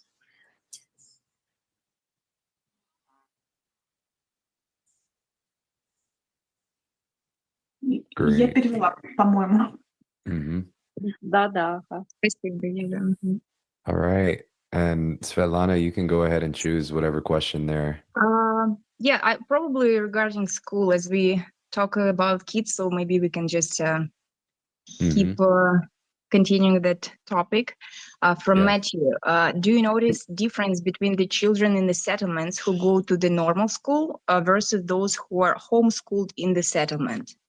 Юля, вопрос в том, что видели ли вы какую-то разницу в детях, которые ходят в обычную школу, которые живут в поселении, но ходят в обычную школу, по сравнению с теми, которые на домашнем образовании живут в поселении? Что-то вы видели в этом вопросе и, может быть, свой опыт какой-то?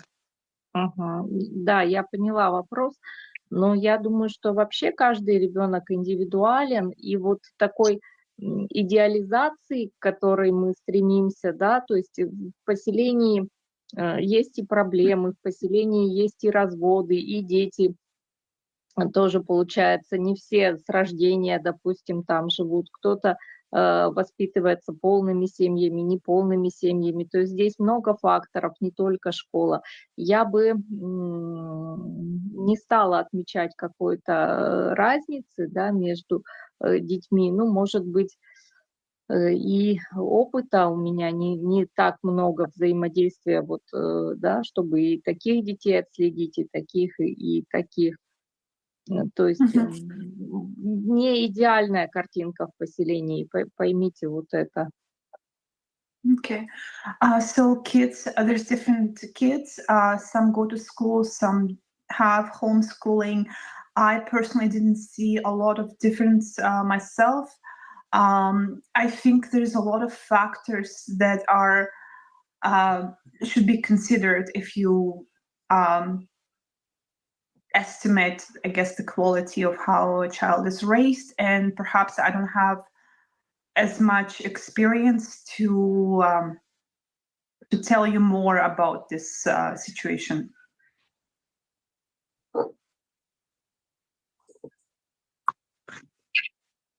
Yeah, it's a very interesting question.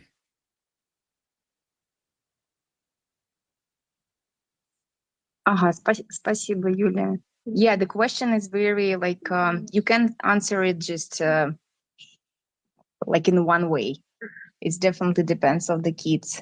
I could see that sometimes the kids who go to the regular school in the settlement, they do pick up some behavior from those kids, but some are not. I think it really depends how strong their family is inside and how that can be that's kind of strong kind of self point, I would say, in the kids. So I totally agree with you that there is not just one example. Mm-hmm.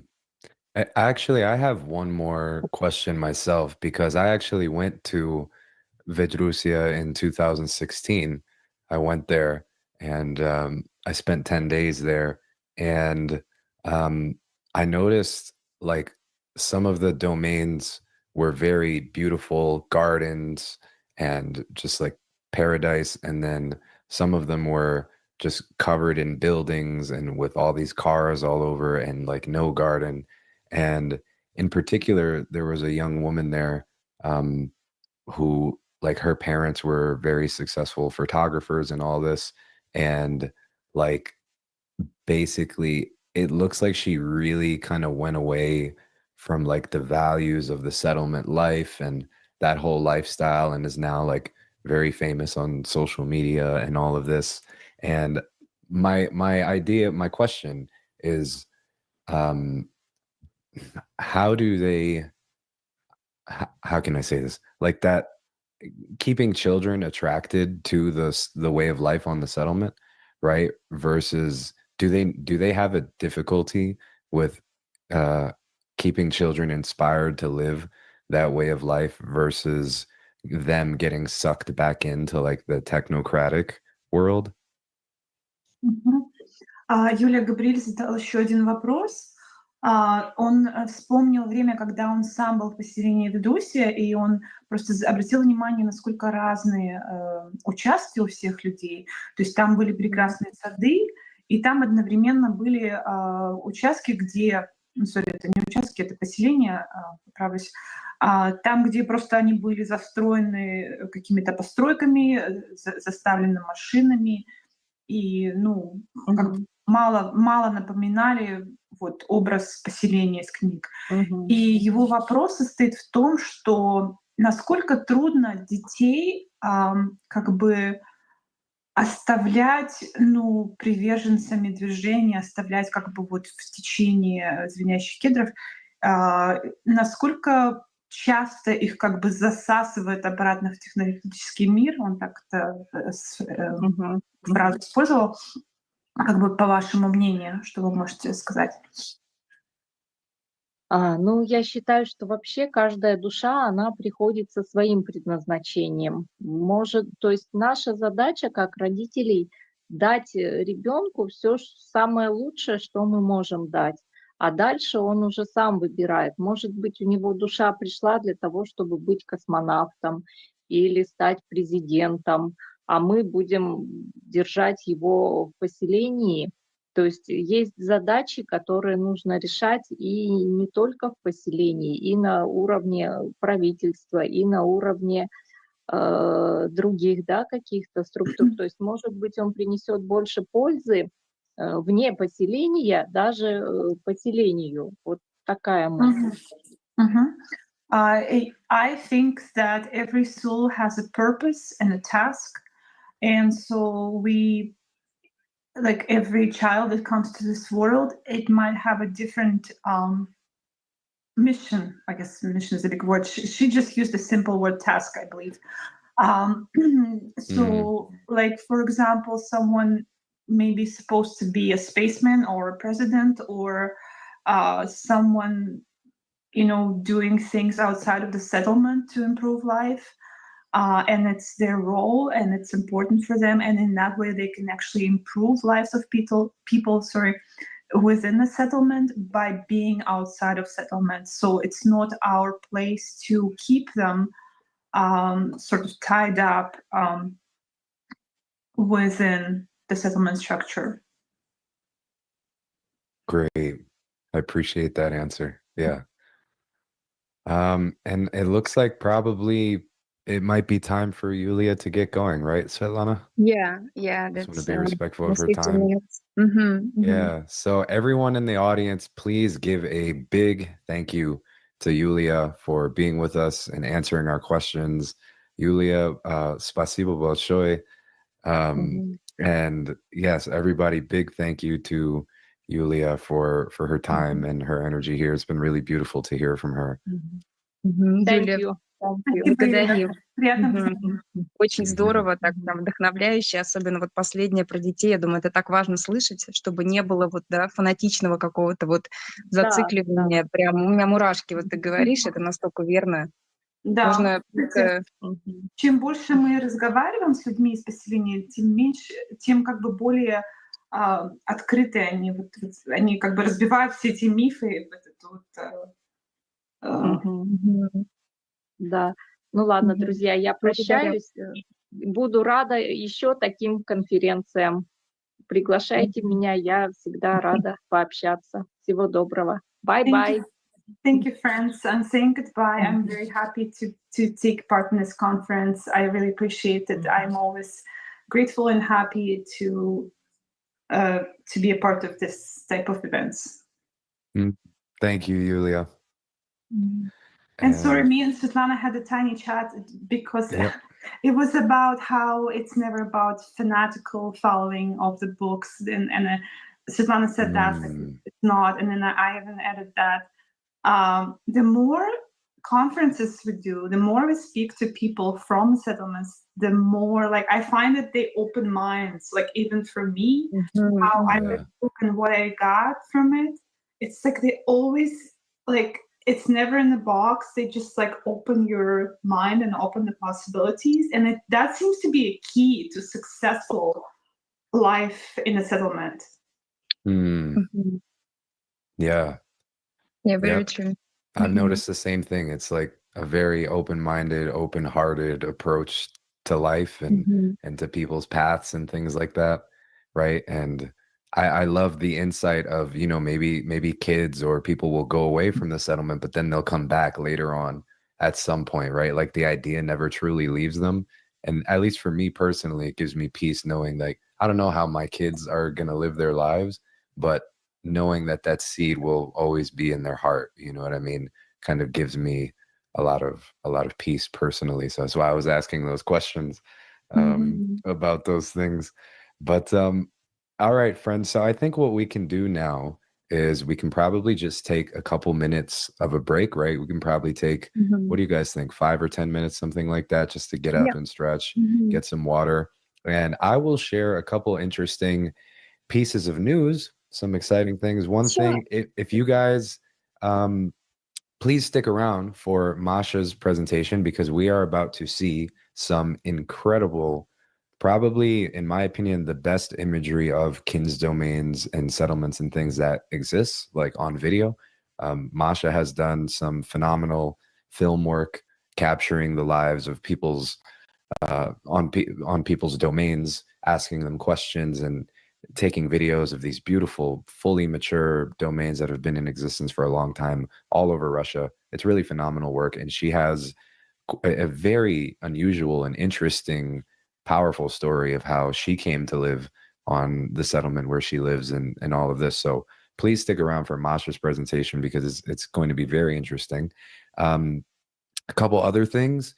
If you guys appreciate what we're doing here, if you like these Russia-America exchange events, if you like what we are doing as the Anastasia Foundation, please donate. Your support would mean the world to us. It would help us a lot to do more. We're really trying to grow and trying to reach more people and engage the community more deeply, and to just grow and expand and do things like on June 1st, we had 3 meetups happen in person. On July 23rd, we have, I think, at least 10 or 11 of our regional ambassadors committed to hosting events in their local areas, if not more. I just need to count how many. And so, you know, imagine 10, 11, 12 events happening, Ringing Cedars events happening from the same organization across all these different countries and planets. And it's like, we're really trying to do our best here. So I put a link in the chat. If you guys appreciate what we're doing here, if you want to support this work, it would help tremendously.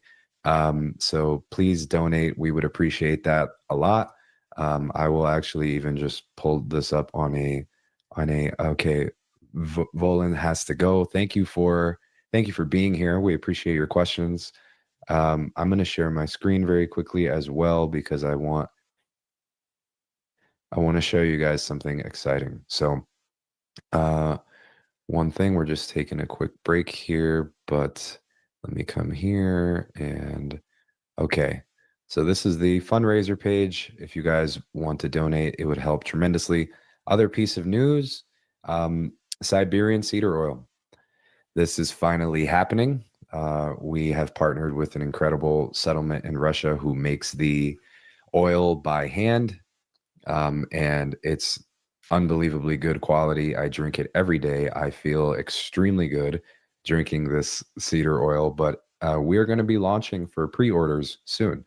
So if you guys want to get on the email list and know exactly when that's going to be happening, you can go to this website, siberiancedaroil.com, and soon we will be opening for pre-orders. So you're going to be getting the top quality Siberian cedar oil at the best price on the market with the fastest shipping that is available.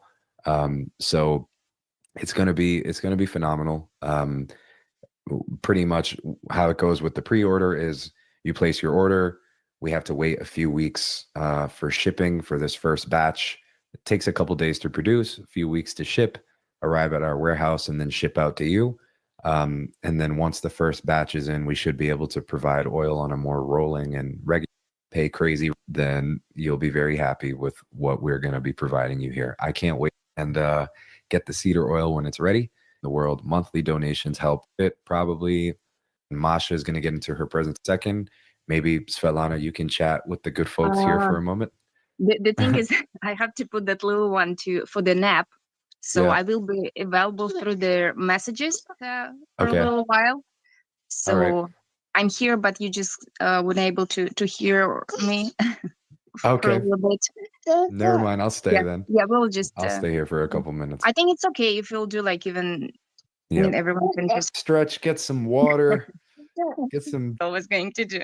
ridiculous. I'm drinking too much, but it's great. I mean, guys, you guys don't even know how great this stuff is. It just I get so energized when I drink. She was like, "Oh my God." She said, "I feel like I'm 5 years old and I feel like I have like infinite energy." During the busy day, but then something I just felt it at the end of the day that I forgot it in the morning. It's different. You Yeah. just feel it from not only good quality as a product, but the people who made them. Oh yeah. You can feel that pure energy, like they're very nice, very kind, and those entrepreneurs who are really with the pure thoughts. Yes. They That's are the fantastic. kindest, sweetest people. And I mean, it's literally only two people who are responsible for making the oil. They produce the oil for everyone. And they are the kindest people. I'll say one little story that Svetlana, I know you love the story, that we were getting some oil from them. They made a batch for us. There were shipping delays of maybe 5 or 6 weeks. So then they decided, we're not going to send you this 5 or 6 week old oil. We're going to work out the shipping issues and remake your batch and then send you a fresh batch. And they did. And they did it completely for free. They remade the oil. They sent us the freshest oil that we could possibly get. And it's just like, these people are so kind and loving and all that. It's really just incredible. They have a beautiful settlement. So I can't wait. Their whole story is on our website, is on siberiancedaroil.com. So you'll see it once we launch. And we're going to do a big like cedar oil masterclass with them in a few days. Actually, we're going to record this, and they are so knowledgeable on cedar oil production, all these things related to the benefits of the oil, interacting with the oil. It's kind of mind-blowing, right, Svetlana? Tatiana was giving us information and we were just like amazed. Yeah. Before that conversation, I thought I know a lot about oil. Seems like I didn't know anything important. Me too. I didn't Mm. know a lot of the important stuff either. And it's basically, if you're interested in cedar oil at all, you're going to get a cedar oil masterclass. It's probably going to be like a 1.5 or 2 hour conversation just about cedar oil. And we'll be recording and releasing that soon. So big things to come.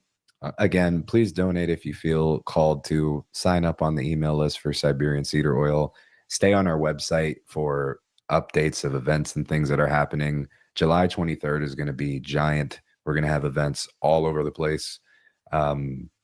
I mean, I could start listing off places, but Bali, Indonesia. Tina's here. She's going to do something in Croatia. I'm going to do something here, Asheville, North Carolina, British Columbia, California, Sedona, Arizona, a million different places that events are going to be happening. So big year for us, guys. Big year for the movement. And with that all out the way, thank you for everybody who has stuck around. Galina, so good to see you. So good to have you. You guys know her. You love her. Galina, my Галя, amazing привет. assistant. If you guys are getting emails and seeing social media posts and event notices and the schedule and These are everything, all my it's mistakes. all good. She's a superwoman. I It's don't know. all She's it's all superhuman. Galina.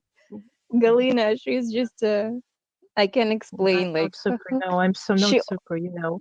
Nope. You're super. You are. You are. You are. If I could And do like 1% what she's doing, and she's always in a good mood, and she will, like, when she No, needs of course I support, will not she will complain here. support. I will not. you Yeah, are. you I complain, will but then cry you offer later. your help when you need help. You will Yep. offer your support to someone who needed less than you. So thank you, Galina Galina. is a Thank you for superstar. joining. She's a superstar. She'll never tell you, and that's fine because I would do the same. I would never say that. Yeah, So yes, she I will never. and just big thank you to her. So if you guys are seeing posts and emails and everything, that's all Galina's handiwork. And she's the best. So she's here to help us translate today. Did I send the website where people can look at it? No. Yeah, because you were talking about cedar oil, and so this. Yep. I just That's want to the maybe have some website there in the before. Yeah. chat. And you guys can, so the website is closed right now. I'm working out some of the final details related to the shipment of this first batch of oil, and then also some finalizing things with the warehouse here. I have a warehouse in Asheville, North Carolina. The oil, by the way, is going to be stored in a refrigerator. So it arrives here and is refrigerated the entire time until we ship it out to you. So we're not playing around with how fresh we want to keep this oil. So yeah, you go there. The website will launch soon. Right now, you can sign up on the email list. Again, if you want to donate, you can go to that link. And I guess we can start to get into it. Guys, we're about to have an exciting time with Masha's films and her question and answers. So I guess if we want Masha to come back and she can introduce herself and get into her presentation. But how is everyone feeling in the audience here? How are you guys loving this so far? Let us know. And Masha is about to get into it. Так, Мария, сейчас немножко подожди, немножко мы посмотрим, как там аудитория повлияет. Сейчас Габриэль спросил, как у аудитории дела. Сейчас, наверное, мы немножко подождем, как они напишут, и тогда приступим, с тобой начнем. Привет. So I told you that right now you asked the audience how they feel. We are waiting for their messages, if everything is okay, so on. And if like put pluses or whatever, some reactions, if everything is okay. So Cool. we go on. Yep, we're good. I think we're good. Yep. No, it looks like that. All right. So maybe Bye-bye. we can give word to Maria. Masha? Yep. Perfect. Masha, come back. Мария, возвращайся. Да, я здесь.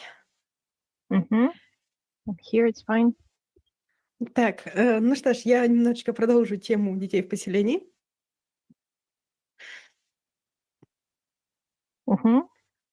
So I will continue with this topic of kids and kids domains.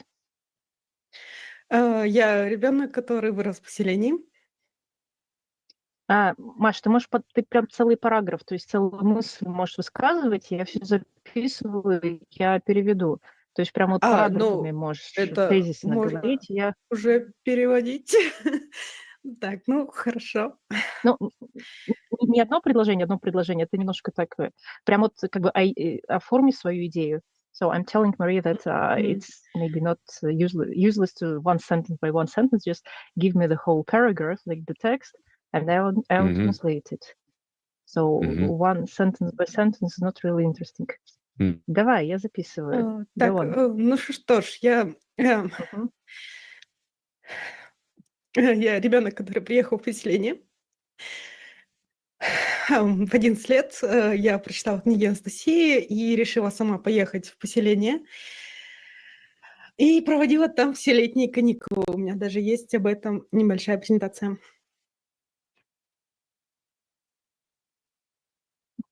Actually, I'm the kid who relocated to the King's Domain when I was 11, and I used to live there. I used to spend all my summer holidays there after school.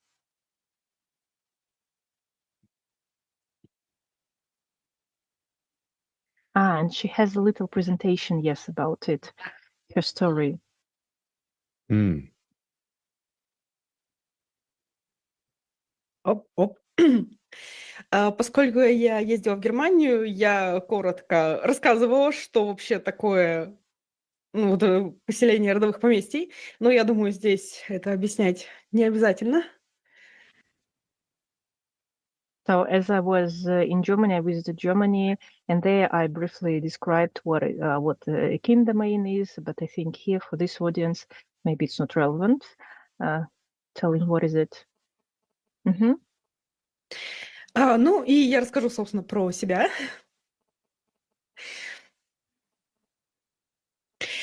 Итак, в 11 лет я прочитала книги Анастасии на море, я очень загорелась этой идеей, и вот мне 13 лет, и So as I was in Germany, I visited Germany, and there I briefly described what a kin domain is. But I think here for this audience, maybe it's not relevant.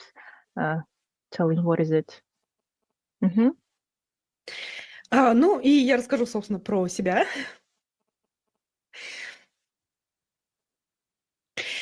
Итак, в 11 лет я прочитала книги Анастасии на море, я очень загорелась этой идеей, и вот мне 13 лет, интернета на тот момент у меня не было, я очень хотела попасть в поселение, и буквально чудом я с помощью прям вот очень сложного пути я попадаю в поселение, и меня там очень хорошо принимают. Я поехала фактически со своими знакомыми, без родителей, вот, и оказалась в поселении Имбирень.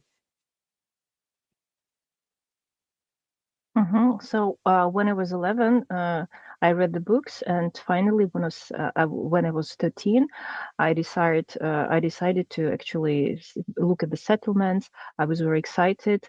At that moment, I didn't have any internet, and by luck, by chance, I finally managed it. And with my friends, without parents, I managed to visit my first settlement. It was settlement in Birin. Я приехала в деревянный дом. Самое первое поселение, куда мы зашли, деревянный дом, нет света. И моя первая мысль, а можно ли включить свет? And I was shocked when I first visited the settlement. The first house we visited was a wooden cabin without electricity. And my first question was, where is the light? Can you please switch on the light? Мне объяснили, что света здесь нет, мы будем при свечах ужинать, а пока можно сходить в баню. And people explained that there is no electricity. We're going to have candles for supper, and while you're here, you can visit Russian banya, Russian sauna, as you know it. Вот.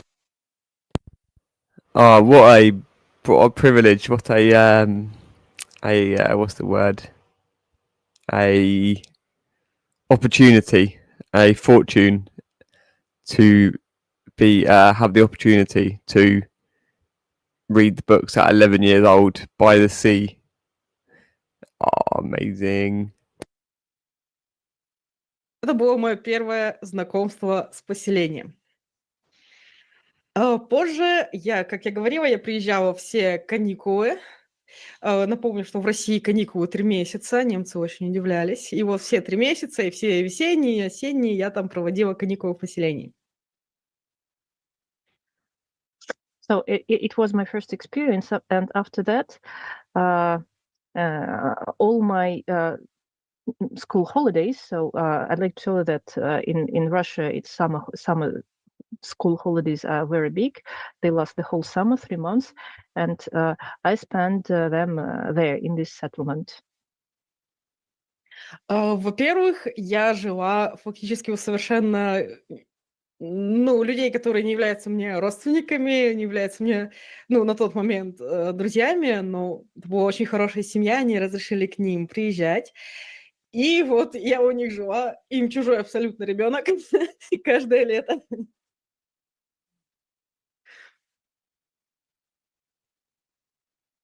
And it was kind of insane because I lived in a settlement in a village, and they are not my relatives. They were not my relatives, not my family.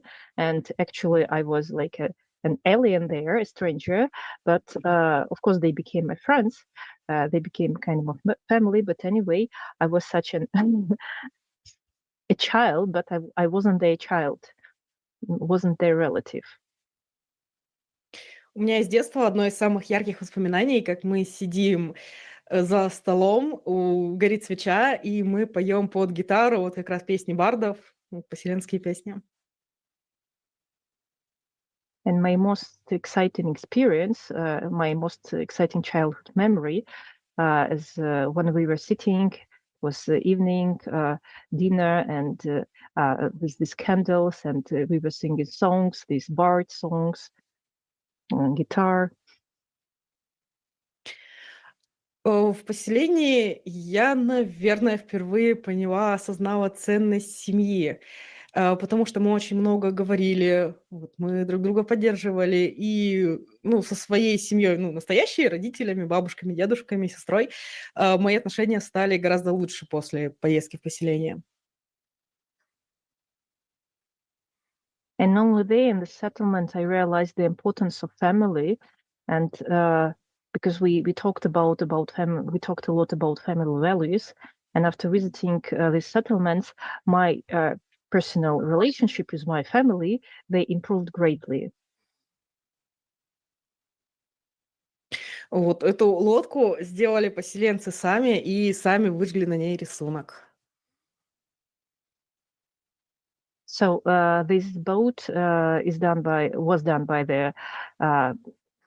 somebody who lives in this settlement, and all these engravings that are done, these pictures, they were also done by the people who live there by themselves.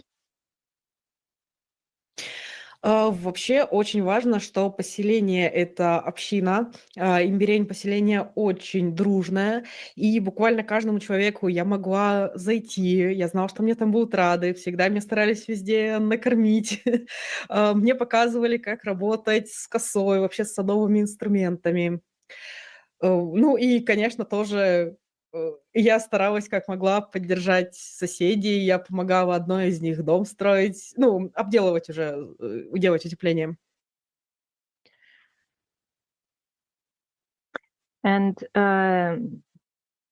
this settlement is a very friendly one. It's a unique community where, yes, everyone helps each other. And I always I knew that I could visit almost any house, and everybody will be friendly and welcoming, and they will feed me. And of course, I try to work there. They learned me how to deal with different gardening tools, how to work there, and I try to give it back, pay it off. And for example, I helped one woman to build her house, like the interior stuff, help her to decorate the house. У нас в поселении люди разных национальностей. Это русские, украинцы и казахи. И все всегда и поныне живут очень дружно. Мы изучаем традиции у всех народов, то есть русских, и украинцев, и казахов. And our family, our settlement is like a family, and we have different nationalities, Zuhi and Russian, Ukrainians, Kazakhs, and everybody is very friendly, and we try to study the culture, the habits of each other, and we've never, we've never experienced any problems. В поселении я как нигде чувствовала свободу. То есть я могла куда угодно пойти, я не опасалась идти ночью. Как, ну, в городе ночью страшно идти, мало ли кто-то может там напасть, что-то такое. В поселении я ходила совершенно свободно. Мы вместе с другими детьми поселения ходили в лес, на озеро, вот играли в волейбол и так далее. So only in the settlement I experienced the real freedom, because I wasn't afraid of walking at night. You know, when you live in a city, it's so dangerous to walk somewhere at night. And here, with my friends, we could walk around at night, and we could walk basically everywhere, to the forest, to the lake. So as you see here in the picture, we played volleyball together, played different games. Я помню тоже воспоминания из детства. Мы стояли и играли в теннис, и я подумала, как интересно, ведь мы стоим в самом начале удивительного времени, ну, что когда будут вот поселения по всей земле, вот мы стоим в самом начале, такие основатели, и даже не осознаем сейчас этого, вот просто играем в теннис.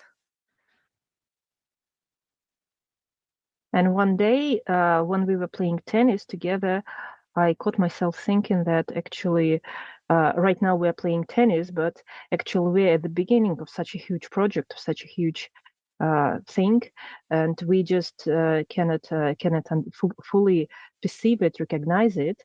We're just playing tennis. И я хочу сказать об удивительных людях в поселении. Когда поселение только основывалось, все люди жили на своих поместьях и с друг другом особо не общались. Не было какой-то точки протяжения. Там, конечно, были какие-то друзья, там ходили к другу в гости, но в целом поселение жило достаточно разрозненно.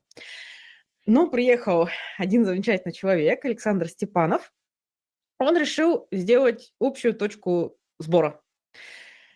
Денег на тот момент у него не было. Вокруг поселения находится лес, который нельзя рубить, но можно брать упавшие деревья. Он брал упавшие деревья, мертвые, он их сам обстругивал, и из вот этих деревьев он сделал маленький общий домик и кухню. И здесь вот как раз стала точка притяжения, здесь начали проводиться праздники, и, в общем-то, общинность поселения зарождалась именно здесь. Mm-hmm. At the beginning of the settlement, so when just people started to build their own king's domains, they were not really connected, because everybody concentrated on their own settlements, on building houses and so on. And of course they communicated and talked, but everything changed when one guy, Alexander Stepanovich, came and he decided to build the main house, the common house, the public house for the whole settlement.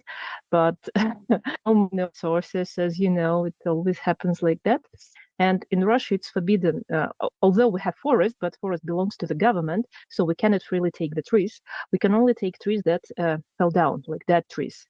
And so he himself, he just took these dead trees from the forest, brought it, and he built himself this little house that you see in the picture, and it became our community house for the whole settlement with kitchen, and that became the point that united the whole settlement, and we started to use it for our main holidays, our common events, and so on. Позже они с сыновьями, и уже им помогало все поселение, они построили школу. And much later, then, with the help of the whole community members, with his sons, they enlarged it, and it became the school. Когда я была в поселении, у меня был план, что я не получаю высшее образование, я выхожу замуж, всю жизнь живу в поселении. Мои родители были, конечно, против, и я все-таки пошла учиться в институт. Отучилась на видеооператора, и на диплом я сняла видео как раз о моем родном поселении. И я хочу вам показать небольшой фильм как раз про наше поселение. Это снималось около 10 лет назад. Конечно, сейчас в поселении что-то изменилось. Но все равно вот я хочу показать то, как это я видела тогда.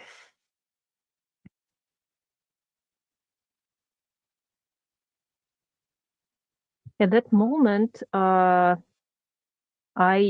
saw my future like that I won't get a degree, I won't get higher education, I don't need it, I will get married, and for my whole life I will live in my own king's domain. But my parents rejected this idea, and finally I went to university and I studied and I became a degree in video operating. And I want to show you the film that I made 10 years ago. It was my diploma work. На этой конференции находится человек, который помогал озвучить это видео. Мэтью, спасибо тебе большое. So, and here at the conference, you may hear Matthew. Maybe, by the way, Gabriel, you can mute it. That Matthew helped Masha to translate, to prepare this film for this conference. Matthew, say hi. Thank you, Matthew. Mm-hmm. Thank you, Matthew. Matthew is a great guy because he helped also to translate the film to brothers. Matthew, you are wonderful. Just let's do something nice for Matthew because he's a great help. Big thank you to Matthew. It's funny. I need to connect with Matthew myself, but everyone says great things about him. So thank you for the help. Yeah. So he's so lovely.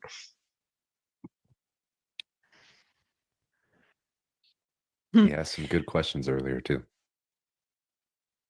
Nowadays, many people consider life in the city to be more convenient and safe. It would seem that the modern world has all the advantages of civilization, except for one important thing. There is no time to live. A person runs through life until his time is up. He runs from home to work, back home and again to work, not sparing his feet.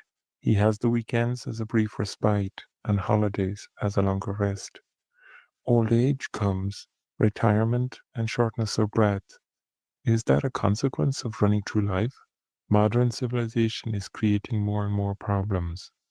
The problem of dealing with waste, the problem of the overconsumption of the Earth's limited resources. One vertebrate species goes extinct per day, one plant species per week. In the last 50 years, 50% of all forest reserves have been cut down due to human activity. And none of this makes people happy. In developed countries, the birth rate is falling. The institution of the family is being destroyed. 8 out of 10 marriages break up in the first 7 years of cohabitation. The population is aging. True values are being replaced by false ones. However, there is also another trend. Eco-settlements are being established all over the world. 20 years ago, a movement with a wonderful name was born in our country, the Settlement of King's Domains of Russia, also known as family land settlements. One of the first settlements of this new type was founded in Siberia, 140 kilometers from Omsk, where it remains to this day. The King's Domain settlement in Biren was founded in 2002 by a group of enterprising people who were inspired by the ideas of the Ringing Cedars of Russia books. This place can rightly be called the Venice of Omsk, as it is surrounded by lakes, rivers, and streams. Moreover, each King's Domain has its own pond, and even more than one. Indeed, each King's Domain has its own appearance, including a vegetable garden, an orchard, and even its own forest. A King's Domain is not an allotment, nor a summer house or dacha, nor even a holiday property. Here we can afford to plant different trees, not just fruit trees, but oaks, ash, and cedars. It's something so big, so extensive, and I really like that. When I was thinking about whether I needed a King's Domain or not, I tried farming at the dacha to start with. For example, I wanted to plant something there, but there was no space. How can you ever go back after you've had 1 hectare of land and try to plant everything you want in your dacha? It's just not doable. What is a kin's domain? For us, it is a piece of land at least 1 hectare in size, with a house, a garden, and a pond on it. In general, it's a place of work, creativity, and recreation, where we can do anything we want, such as planting the trees we want, create a flower bed, plant a small forest, build a pavilion, so that we can enjoy living here. A kin's domain is the place where I want my family to live, my children, grandchildren, and great-grandchildren. That is, it is the place for the relatives, for the family line. Why leave a well-dreamed city for a place where there is no asphalt, no big shops, no baths, no gas, and no other benefits of civilization? What does the person receive instead of the usual urban comfort? Well, first of all, health. The longer a person stays in a confined space, the shorter his life is. What is a confined space? It's a car, an apartment, a house. That is why it is desirable to walk barefoot and be more in nature. After all, nature was created by God. Before God created man, he created the conditions for life, so that he could live as long as he wanted. I had painful sensations in the epigastric region, somewhere inside the belly. I didn't know what was going on there, but I felt a slight stinging sometimes. After I moved here, it got better. I attribute this to the changed diet and air, some things that I have included in my diet since moving here, and others that I used to eat in the city, but I've given up here. After some time, I suddenly realized that I had not had these abdominal pains for a long time. They were no longer there at all, and I had forgotten about them. I actually had about a dozen serious or less serious illnesses. They have now stopped developing. In the urban environment, I would have been standing in line for pills and support services with trembling hands a long time ago. And here the facts say that you can slow down aging. But then the question arises, if there's a way to slow down aging, then there's also ways for complete recovery, and you just need to find them. At the moment, I'm looking for a remedy, for healing. Life in the countryside makes people freer and more open. Instead of spinning in circles and living in the hustle and bustle of the city, many people discover new creative talents in themselves. In general, the design of one's kin's domain is in itself a creative process. I'm grateful for this place, this way of life. I used to think surely it's possible, certainly, but I was still somehow afraid to make the move. I thought, no, this is not for me. There are specialists living there, people who know what they're doing. I don't know from where, but they seem to know what they're doing. But when you start living independently in nature, in your own house, then you realize that you can do anything. You just need to go a little beyond the mental framework, and everything is possible for you. I used to want to learn to sing and dance. I wanted to take an interest in music in general. It didn't work out for me in the city. When we moved here, we had our own collective, our own society here, because people lived together, and they also wanted to exchange ideas and cherish their own interests. It was here that it began to manifest itself. Small sessions were performed on Sundays. At the festivals, we learned various dances. Мы собирались по воскресеньям, ну, вообще на праздники, разучивали танцы разные.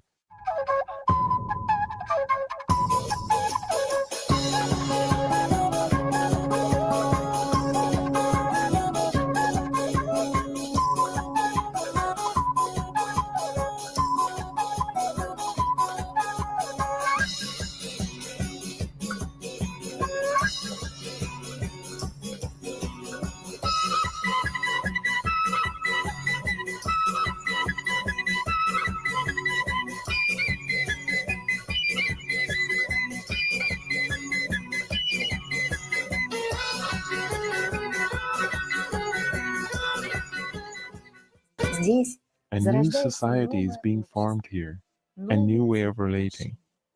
Many people in the city do not even know their neighbors, not even those on the same floor. And they see their relatives only twice a year and communicate with their friends mainly by phone. Everyone knows everyone in the settlement. The residents of Imbiran are a family where everyone communicates with each other. They solve problems together, spend their free time together, and celebrate feasts. There are no problems with strangers here. A summer common house and kitchen were built in the settlement. More recently, they thought of building a school for future students, and together they realized the dream. Together they poured the foundation.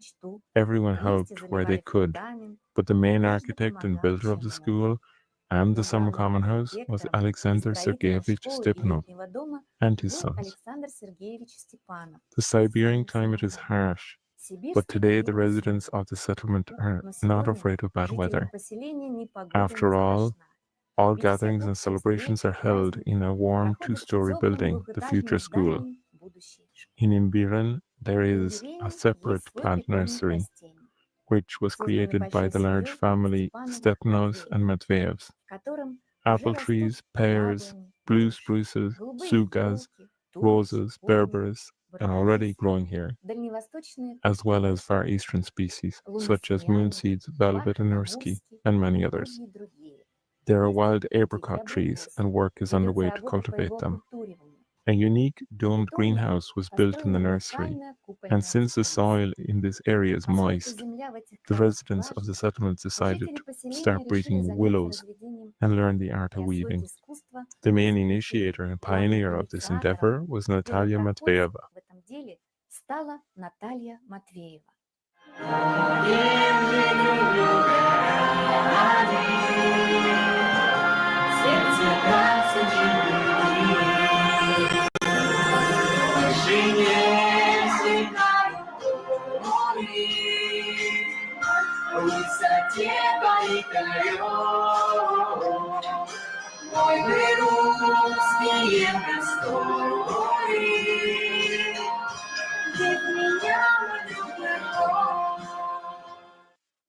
In the countryside, in harmony with nature, the soul comes alive and true values return. Here, people do not see any sense in a new expensive car or the latest phone model. Here, they appreciate lively communication, seeds, living plants. But the most important value of the settlements are the children. Several local Imbirs children have already been born on their family land. Recently, the fifth child was born in the family of the Koshkins. These children have a completely different outlook, which is more open and calmer. This is because they grow up near their parents, surrounded by love and nature. No children are strangers in the settlement, as it is customary in large families. If he wishes, any adult can become a nanny to them. After all, for these little ones, all the people around them are their relatives. A healthy generation is growing up here. A new future for Russia and the whole planet is being born here.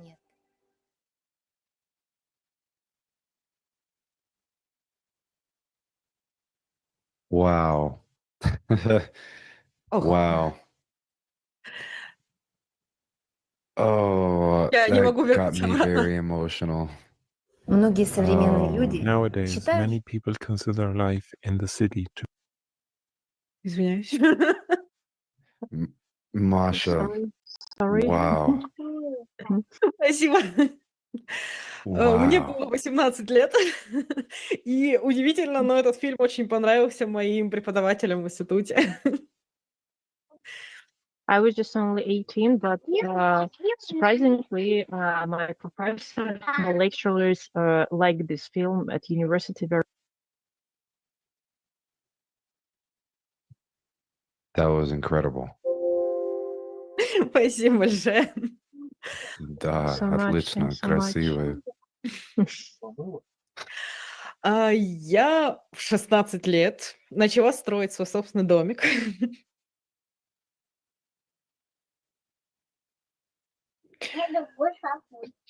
Это бы перевести, да. Дальше будет сюрприз. Okay.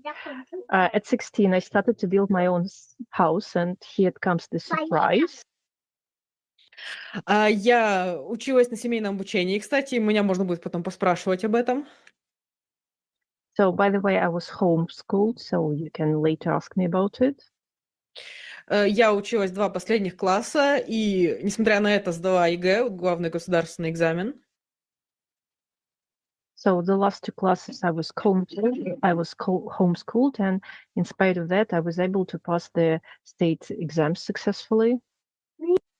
И сдала очень на хорошие баллы. Мне все говорили: "Ты не сдашь ЕГЭ, как ты можешь подготовиться без учителей?" Вот, все реально, подтверждаю. And nobody believed that I can get good grades because I'm homeschooled, but I can definitely tell you that it's possible, and everybody was surprised to see that I got such high grades.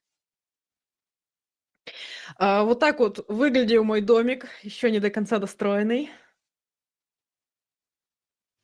And as you can see, that's how my house looked like when I was 16. Just it isn't completed, so this is how it looked like.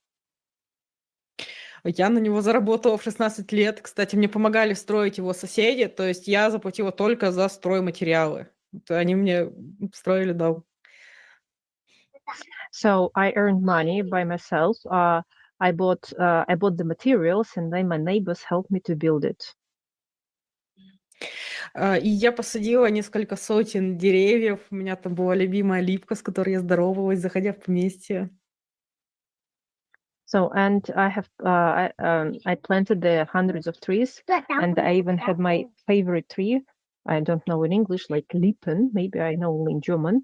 And so I was always greeting this tree always when I entered my king's domain. Но, к сожалению, случилась катастрофа. И наше поселение затопило, но мой участок пострадал сильнее всего. Все мои саженцы погибли.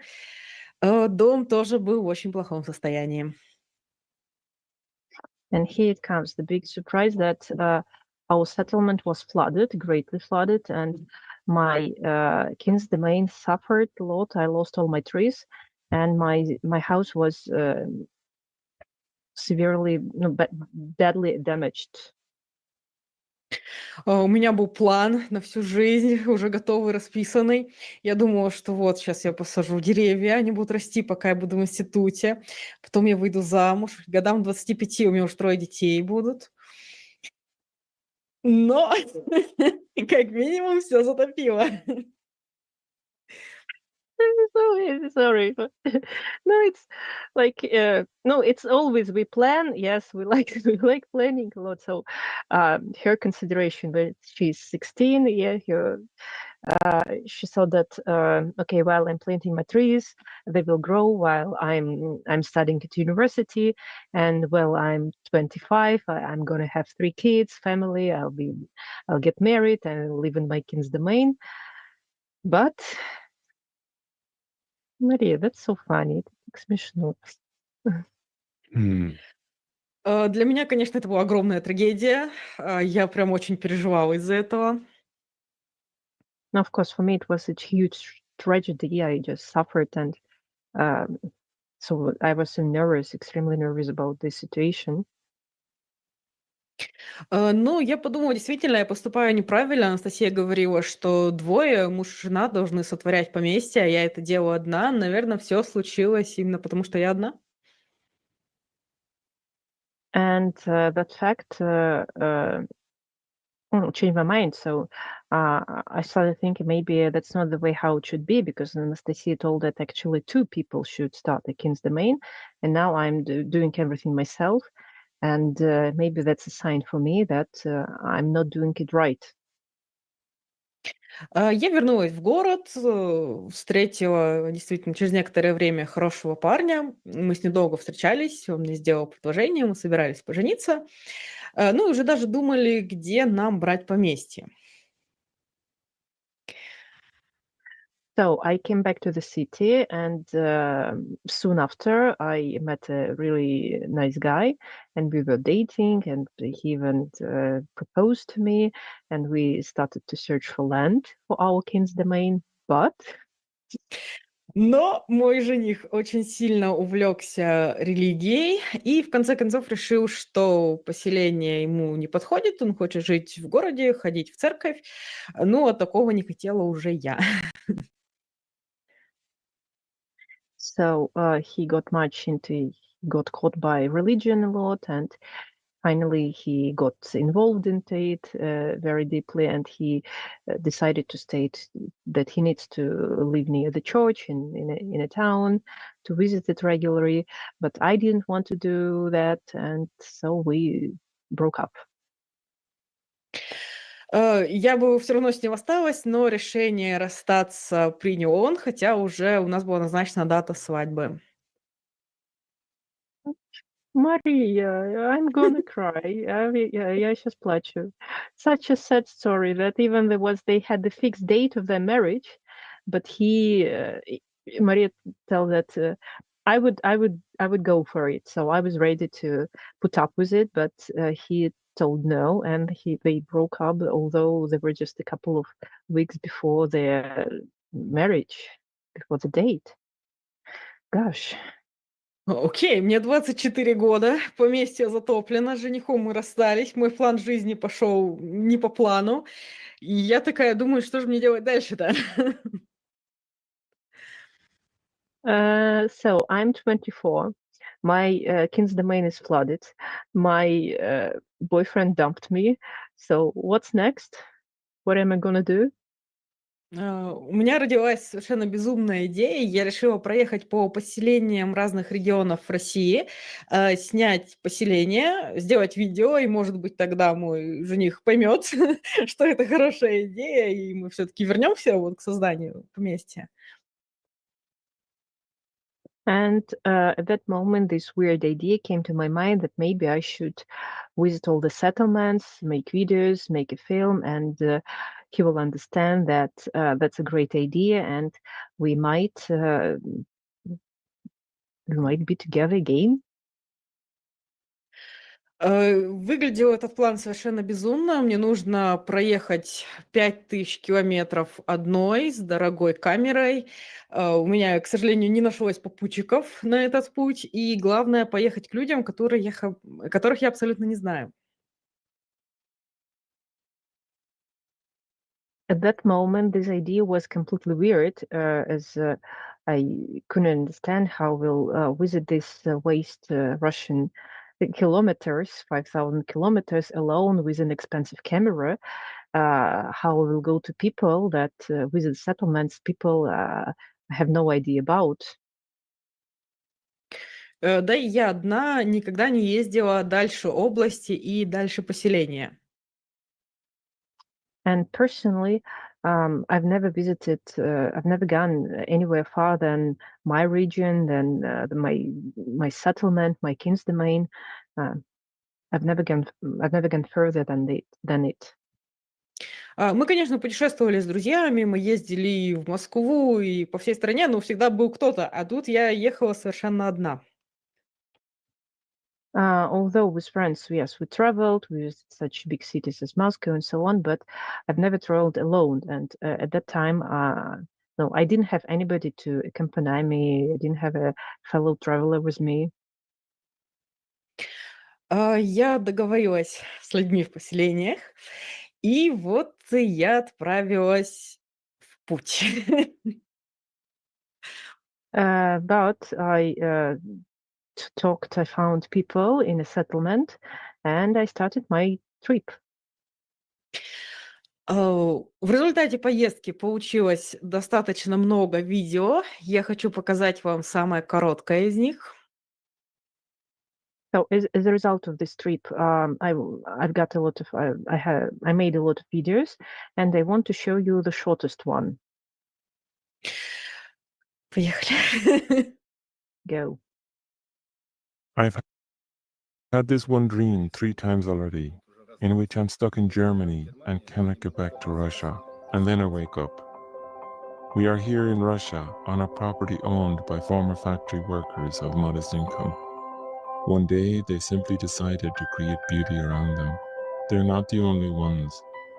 There are already several thousand such corners of paradise throughout the country. Foreigners also come here for this way of life. Here in Russia, a trend has formed that gives us a huge, powerful urge to create and grow. Here in Russia, people are creating something worth living for, their beautiful homeland. They call it a kin's domain. Every kin's domain has its own pond, forest that we planted and tended with our very own hands, and a garden with orchard and vegetable patch. Here you will find everything you need for a comfortable family life.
Just needed to add myself then.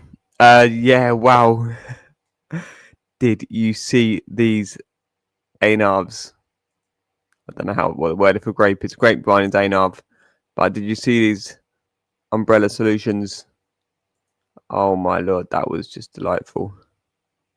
I've never seen grapes like it. Oh, it rewound 10 seconds exactly to the right spot. I was saying 10 because it's 5. You can do 5 seconds like that.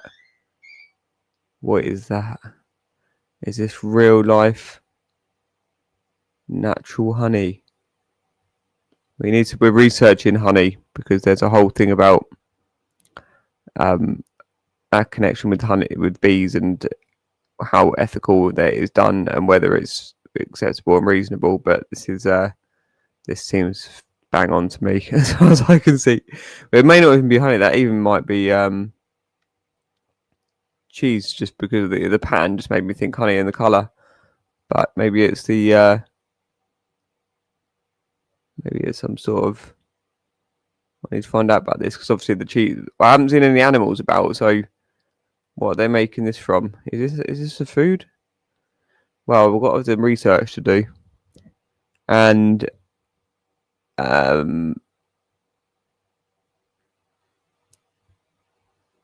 so yeah, what's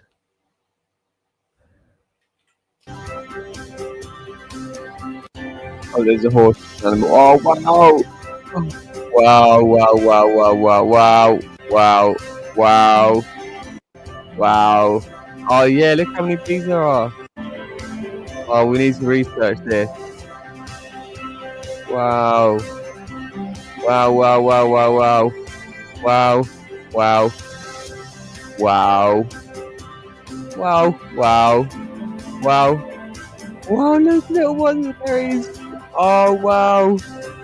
Wow! There's animals. Wow! Wow! Wow! Flowers. Wow!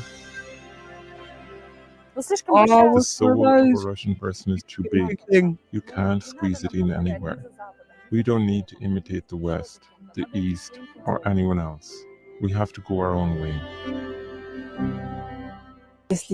There is a dream, an idea, an incentive of why you're doing this. That this kin's domain is for your children and their descendants. That is very inspiring. In the settlements, families often grow large. You get the feeling here that you want to have children. If we had lived in the city, we wouldn't have had more than 2.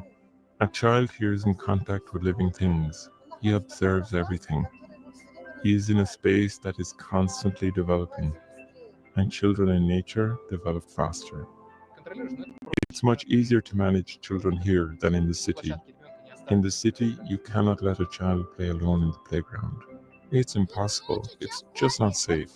It's better here than in the city. Here you can go to the playground and play. Here you don't have to pack your things to go to the park. Here you go out to the kin's domain and have nature to yourself. Joy and freedom for life on the land. Creating your own property is always a creative endeavor. It can manifest itself on the land in so many different ways. Strong families and a friendly people. That makes a strong country. I've had this one dream 3 times. Вот такое вот видео. So yeah, that's the Just video. unbelievable. So beautiful. Спасибо. I'm so just I have to hold back from just crying the whole time watching that, because seeing the lives that these people are living is just so, oh my God. Thank you for this. Thank you for this film, Masha. Thank you for what you do. Please. Yeah. Так красиво, что мне нужно себя сдерживать, чтобы не заплакать. Мне нужно постоянно как бы глотать слезы, как мы говорим, то, что это так красиво. Спасибо большое. Да, большое Thank спасибо. you. Thank you so much. Yeah. Очень было интересно приезжать в разные поселения и видеть, как у людей сбывается их мечта. То есть они живут в том месте, о котором они мечтали и которое они создали. So it's extremely interesting it was extremely interesting to visit the settlements and to see how in different families, how different people make their dreams come true. Я хочу процитировать одного барда слова песни. «Кто-то жизнь свою шагами измеряет, а он взмахом крыла своей мечты». Фраза Олеси из Левоистока. Мария, как мне это переводить? Сложно? So there is one lyric from the Bard song that somebody, Alas. no, figuratively, yes, somebody measures their life by steps, and somebody measures their life by by flying, something like that. Right. The flap of their wings. Yeah, with the flap of their wings, yes. Yeah. That's the line from a Bard song. Yeah. Alas from Lubostok, right? Yeah, Yeah. Lubostok, He's yes. like, yeah, we love him. He's amazing. Мы его любим, он прекрасен. Когда я ехала в поселение, попутчика в поезде, я говорила, что я еду к своим друзьям, ну, чтобы не рассказывать, что у меня тут есть дорогая камера. И вышло действительно так. Я приехала к своим друзьям, меня очень тепло встретили.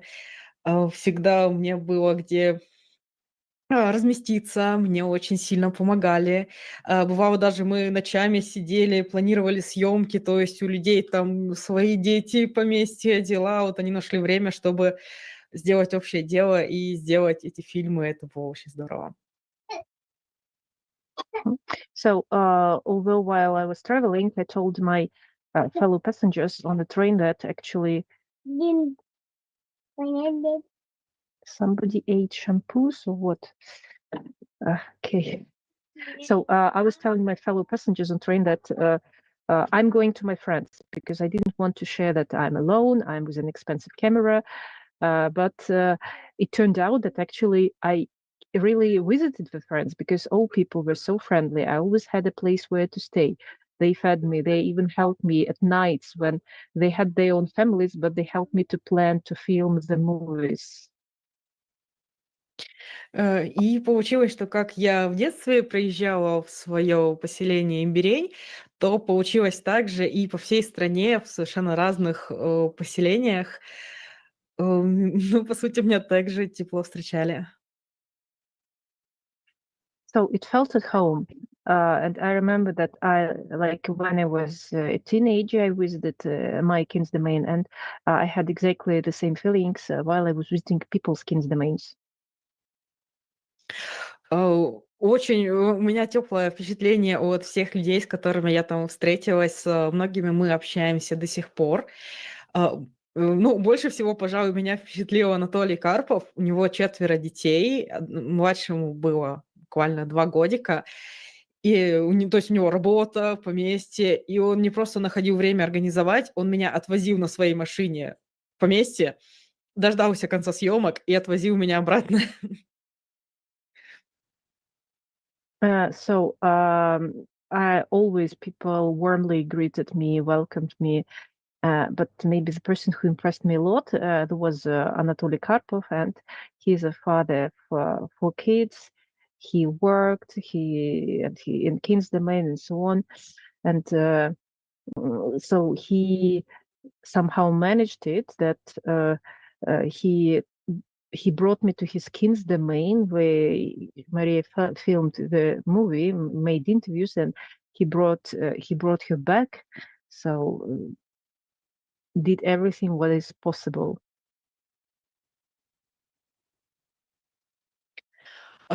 Поселения в России очень разные и очень сильно отличаются по регионам. Если у нас в Сибири, на Урале поселение ближе к природе, то есть там часто нет дорог, нет электричества, там люди возят воду, вот, ну, чувствуют единение с природой, то в Центральной России, в Краснодарском крае поселения достаточно богатые. Там есть дороги, большие дома, а главное, у них есть общие центры, школы и очень развитая инфраструктура, и это прям очень здорово. So settlements in Russia differ greatly.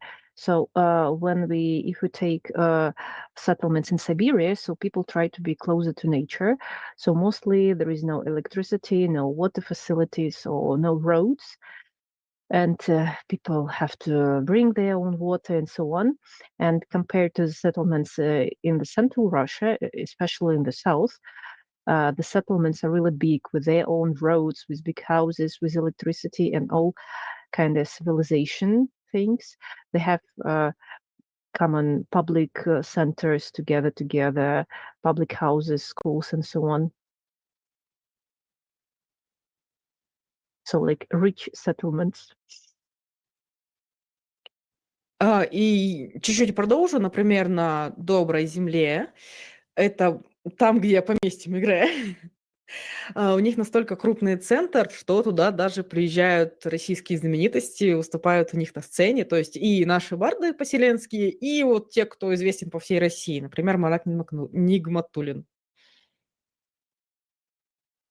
And for example, such a settlement is Добрая земля, let's translate this good land, a kind land, where Vladimir Megre has King's Domain.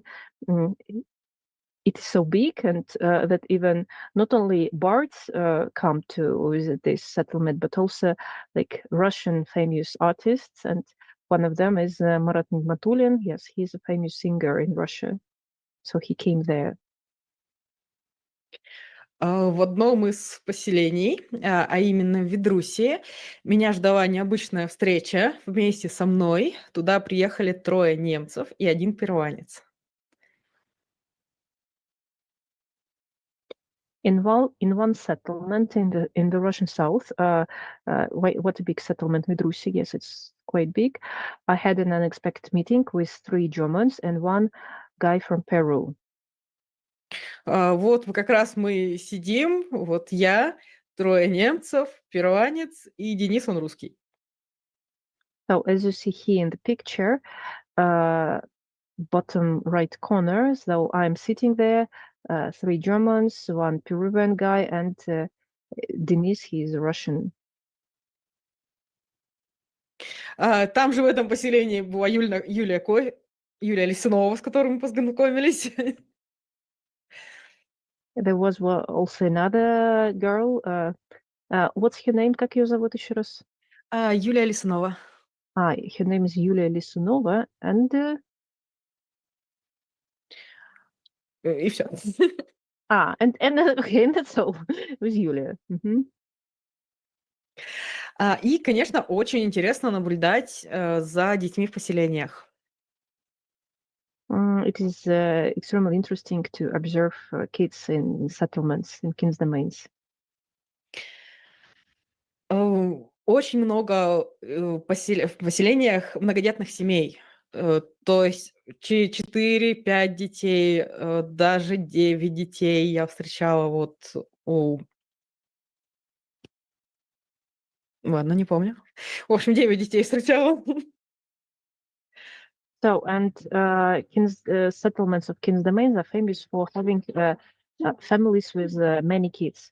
So I met families with 4, 5 kids, and even I saw families with 9 kids.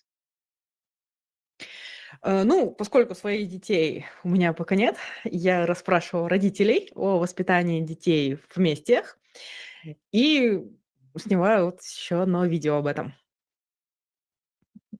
So I don't have my own kids, but I had a pleasure of asking parents, people who live in King's domain, about how they bring up children, and I made a little video about it. Сейчас к нам снова вернется Юлия Лисунова, только уже в видео. Yulia Lisunova will come back to us right now in this video.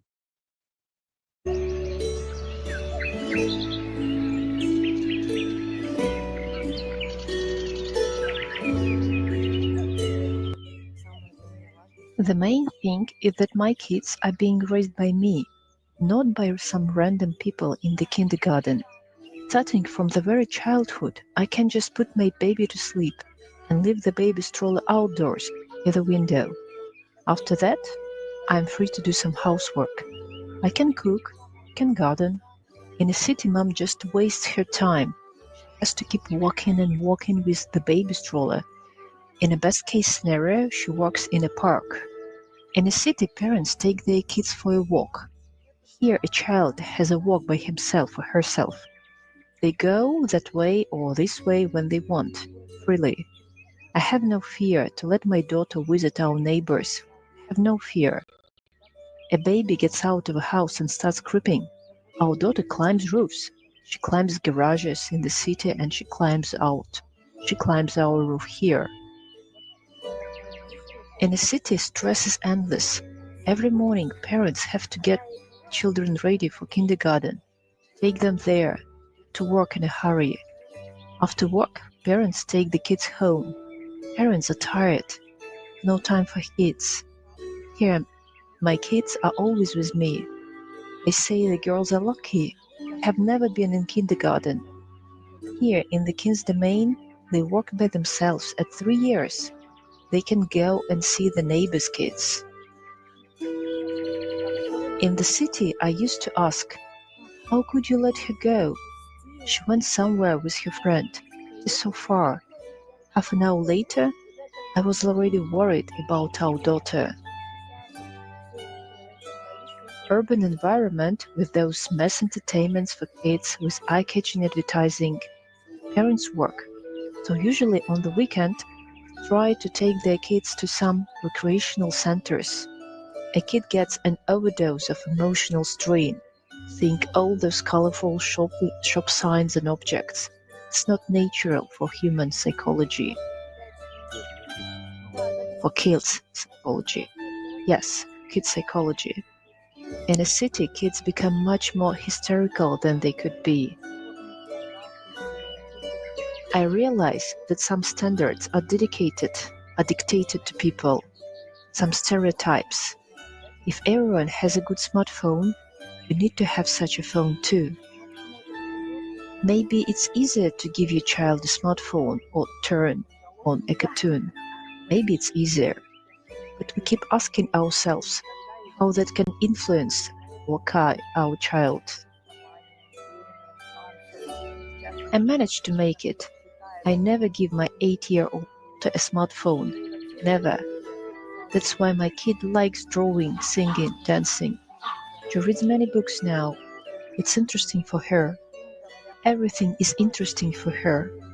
She loves exploring life by herself, not just seeing it on a screen. It is said that child's mind is on the tips of their fingers. Kids touch everything. Here, a kid is always in contact with living things, watches them.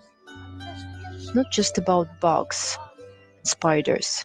The kid is surrounded by the space which develops him. Kids develop faster when nature surrounds them. They are more empathic. Of course, they're active too. They fall, hitting their knees, sometimes they quarrel, but their behavior is not hysterical. Living here, we contact with animals and plants. We see them in reality, not in pictures. We get much more information. Can touch, can smell, can see how big the creature is. We see how living things keep changing. We see that they are alive, they grow. I think here children understand life much better. Our kids need freedom, need wide open spaces, an opportunity for realization of personal creative potential, an opportunity to choose by themselves what they're going to do and how they will react. A kid needs to be free, emotionally free, free to act, free to analyze. So we choose this way of living for the sake of our kids and for the sake of our grandkids. Maybe we can't teach everything. Maybe nature and wide open spaces will teach our kids something what we can't teach. A human being, even when he is a little kid, can feel free when he is not limited to 4 walls of a flat. Here a kid has more freedom. He can go somewhere or visit a neighbor. A kid has a wide perspective or perception here. He is able to learn more, has more things to think about. Even now, when he is so small. Not long ago, our friends hosted a camp for kids. Many kids from King's Domain settlements there, and many kids from cities came. One boy from a city was 13 years old, though. He was used to be busy with gadgets, with electronic life. In the first evening, he called his mom. He said, "Mom, there are too many things there." Mom asked, "What do you mean? They have nothing there." He said, "No, there is so much grass here, so many trees. I want to live here." I think a human being should have an opportunity to see that another way of living exists. Maybe he will forget it in half a year or later. Yet it is like a seed in his soul. Maybe he will remember about these feelings when he'll be 25 years old or 30. It's good when a person understands that he has a choice. Many people come to this idea when they retire. A person remembers that he was so happy living in a village with his grandma or grandparents and decides he wants to live like that when he is retired. Maybe he couldn't do it earlier, but being retired, he wants to show such a way to living to his kids and grandkids. I think it's precious. Our generation was raised by TV in flats. I think our main goal is to raise our kids properly.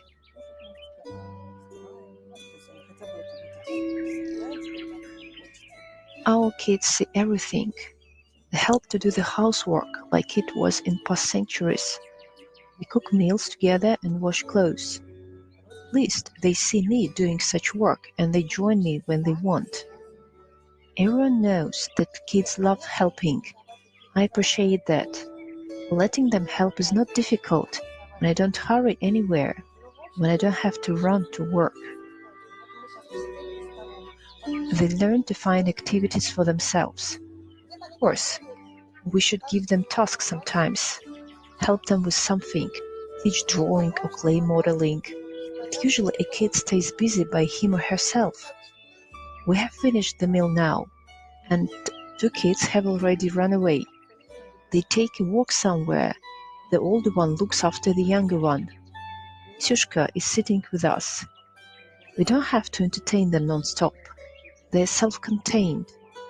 I guess it's important, and it can be useful for them in their future lives.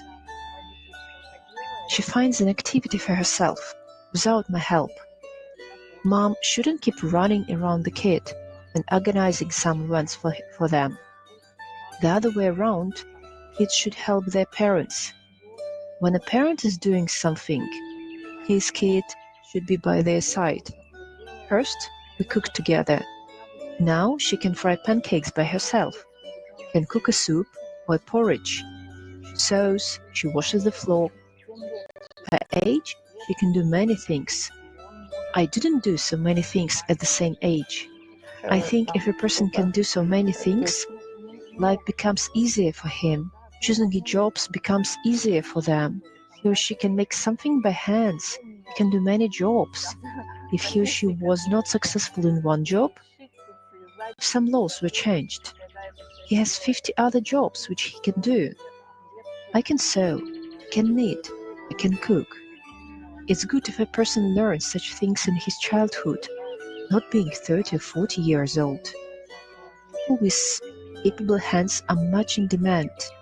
They're always welcome. Such people have positive energy. I see many positive sides in such upbringing. Kids feel fine here. They spend time with each other. Some people ask, what children will do there? People mean hobby groups. Our settlement is not far from large villages, and it's possible to go by car. Hobby groups there. They have excellent teachers. There is the Dornov Cultural Center in the Zdrava settlement. They have many teachers too.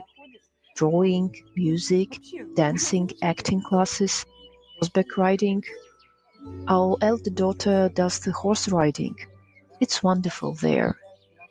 Why am I doing it? What for? Why was my kid born? Our kids are mirrors that reflect us. If we see that nothing is interesting for our kid, it means that we don't want to live, to be creative, to develop ourselves. Yes, kids see that divorces happen. They see some other negative sides of reality, such as life. Our goal is to teach our kids that other variants exist too. One can live like that. You have a choice. You have more than one variant. We were taught at school, an exercise in mathematics has only one right answer. I guess it's not very good, because in real life, usually many different decisions are possible in each case. One can invent a new decision which didn't exist before. It's great. We should teach our kids thinking, finding new decisions. I think parents should be parenting their kid until he or she is 16 or 18 years old. Should give him everything what they can give, and after that parents should let him choose his way by himself.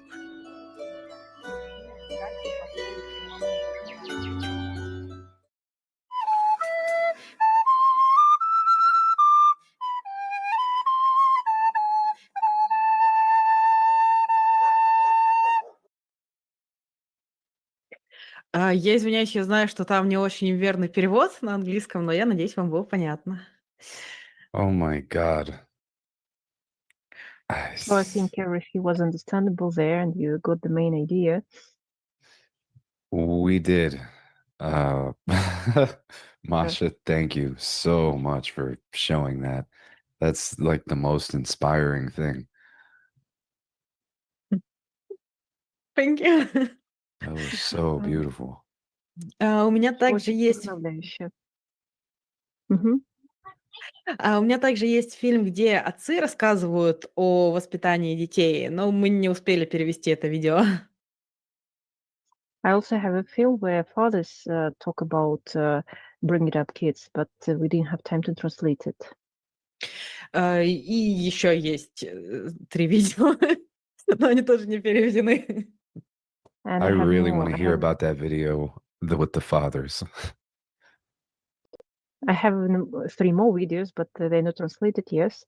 Габриэль говорит, что он бы про отцов с удовольствием бы послушал. Да, мне немножечко сложно переводить. Вот спасибо, что Мэтью помогает и Галина помогает. Вот. Просто я вообще не говорю по-английски, мне очень сложно сводить звук. Yeah, it's very hard for me because I don't speak English at all. Matthew helps, Galina helps. That's the only way.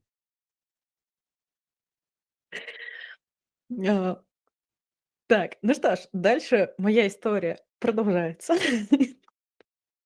So my Еще story чуть-чуть. continues. Yes, just a little bit. Как я говорила, в Ведрусе я познакомилась с 3 немцами. So let's come back to the story. 3 Germans. I got to know them, and Они тоже читали Анастасию, и мы с ними очень быстро подружились. Мы с ними ровесники, мы вместе ездили по Ведрусе. so we were of the same age. We befriended very easily, and we visited Vedrusia settlement together. Дальше моя жизнь напоминает какой-то смешной анекдот.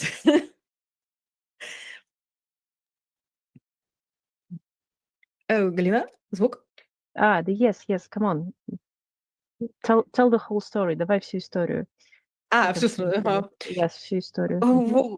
В общем, я влюбляюсь в одного из немцев. Он тоже читал Анастасию. И мне стало интересно, ну, вообще к ним приехать в Германию. Я была в Германии, у меня там есть родственники, но я никогда не общалась вот с коренными немцами.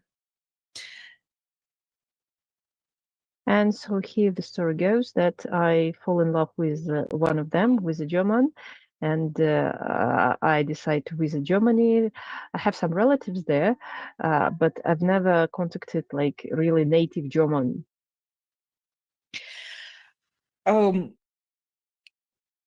В Германию и вообще в Евросоюз в нынешней политической ситуации попасть очень сложно.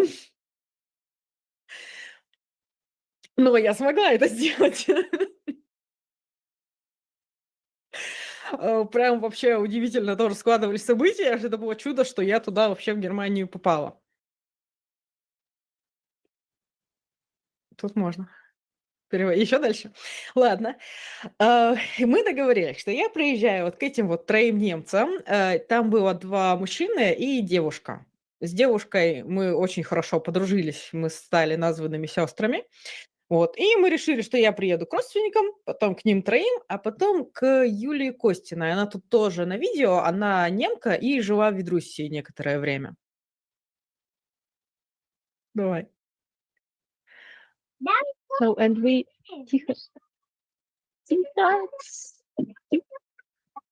Sorry, these are my kids. It's very hard to get to Europe, to get visa invitation, but I managed to do it. And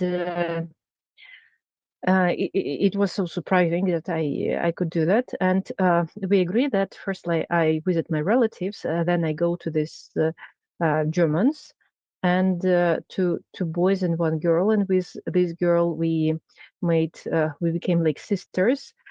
So visit my relatives, then I go to them, and I also will visit Yulia that you saw them in the video, because she's originally from Germany, and she lived in Vedrusia for a while, and then she came back to Germany.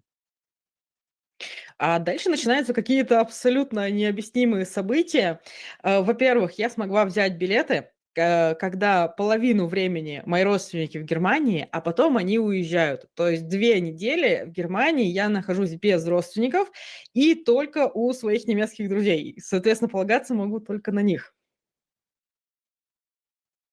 So, and it turned out that I bought such tickets that when my relatives for 2 weeks, they leave Germany, and I realized that I'll be in Germany for 2 weeks completely by myself without their support.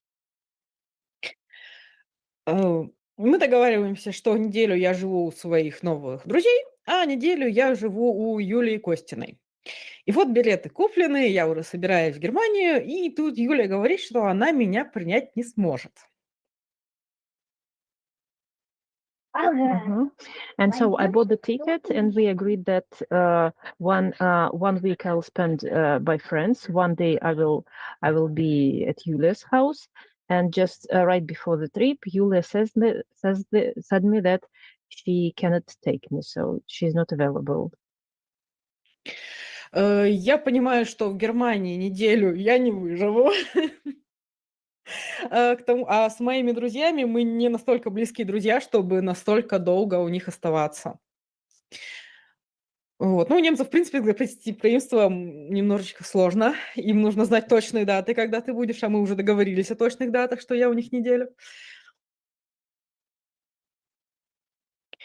And I realized that in Germany, I have to spend this week somewhere, and it wasn't very comfortable because although we are friends with Germans, but we have agreed special dates, and it's uncomfortable and to change the date so quickly.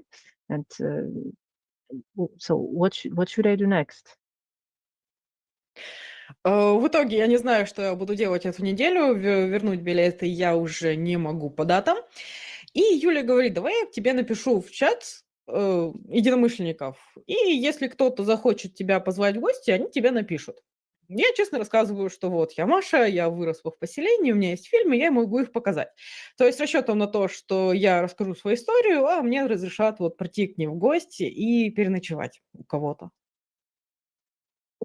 And so Yulia offers me such a thing that, okay, I cannot host you, but I'll write in our local German chat, and maybe somebody will be able to host you. And Masha bought such tickets that non-refundable tickets. And she thought that she wrote in this chat that, hello, I'm Julia. She talked about herself, that I'm from the settlement. And would somebody please host me for a while? И действительно, мне начинают многие люди писать, кто-то приглашает меня просто в гости, а некоторые пишут, что давай ты к нам приедешь и сделаешь небольшую встречу с единомышленниками. Думаю, ну почему бы нет? Это проще, чем выживать в Германии неделю. Да, конечно, я встречусь с единомышленниками, покажу свои фильмы. And so people started writing to me and offering staying overnight with them, so on. And some of them told her, okay, why don't we organize a meeting with the readers there? And Maria thought, okay, why not? So I'm not against meeting people and showing my films. В итоге с моей названной сестрой Аникой, вот она немка, довольно забавно, мы с ней названные сестры, мы не знаем языков друг друга, мы очень забавно общались с ней. Вот, и она мне помогает простроить маршрут по Германии, к кому и в какие даты я вообще могу поехать, и объясняет, куда я поехать не могу, если это слишком далеко. And if you remember that girl that felt like a sister to me, Annika, actually she doesn't speak Russian, I don't speak German, so it was very interesting how we communicated, but she helped me a lot to understand where I can go, where I cannot go. She helped me with organizing this trip a lot. И в итоге мы организовываем несколько встреч. На первой вот была Аника и ее друзья, вот эти вот, ну, 3 ребят, которые ездили в Россию. На следующие встречи я ездила уже одна, и получилось, что у нас встречи были по всей Германии, у нас было 4 встречи от западной части до восточной. So, and as for the meetings, it happened like that the first meeting, there was my co-sister Annika and her friends who visited Vidrusia settlement. Then there was the second meeting where I was completely alone, and we ended up having 4 meetings in Germany, all the way across the meeting, from the north till the south. Это был для меня абсолютно новый опыт. То есть, как правило, на встречах даже не было русскоговорящих людей. То есть это все немцы либо другие европейские национальности. Удивительно, что нашлись переводчики и нашлись замечательные люди, которые мои видео тоже перевели на немецкий. Incredibly enough, it was a whole new experience, a whole new world for me, as there were no Russian speakers there, but somehow there were people who translated our meetings. The people came who wanted to help me with translation of my films into German. И был очень теплый отклик от людей, то есть они потом меня благодарили, обнимали, и меня это настолько впечатлило, что я решила этот проект продолжать, потому что, я не планировала ехать дальше. Вот, но они меня настолько вдохновили, что этим летом я еду со съемками также вот поселений в Беларусь, я еду к Равинским, и еще в одно поселение под Казанью. So, and I got such warm feedback, such positive vibes from these people that actually I didn't plan to continue with the films, but they inspired me so much that this summer I'm going to Belarus. I'm visiting Belarus. Then she's going to us. She's going to our settlement. To me, Maria will live with us in August, and she will visit one more settlement near Kazan. That's like middle Russia. В Германии происходит еще одно забавное событие. На меня начинают охоту в каком-то смысле немецкие СМИ. Про меня сняли один репортаж и написали статью в газете. Они обвинили меня в том, что я пропагандист от России, что якобы Россия заплатила мне, чтобы я продвигала идеи Анастасии. And after my trip to Germany, I got an insane reaction. Germany, there was an article in a newspaper plus one video where they accused me of spreading propaganda, Russian propaganda, and that my trip was sponsored by Russian government to spread these evil ideas. У их теория заключается в том, что наше правительство России тайно поддерживает поселение Анастасии и в том числе отправило меня в Германию с And after my trip to Germany, I got an insane reaction. Germany, there was an article in a newspaper plus one video where they accused me of spreading propaganda, Russian propaganda, and that my trip was sponsored by Russian government to spread these evil ideas.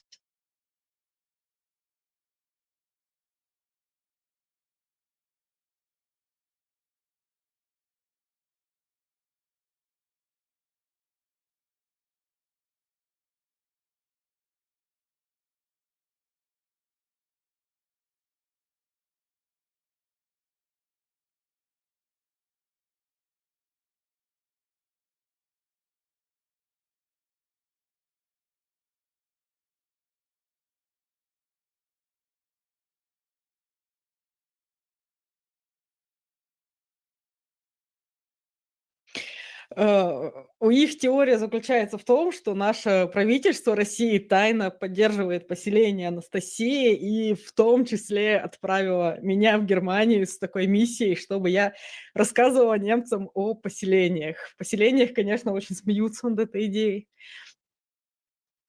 So, and the main idea of this article and video that I'm a secret agent of Russian government. I was sponsored by Russian government to spread Russian ideas in Europe, and of course, when people in Russia.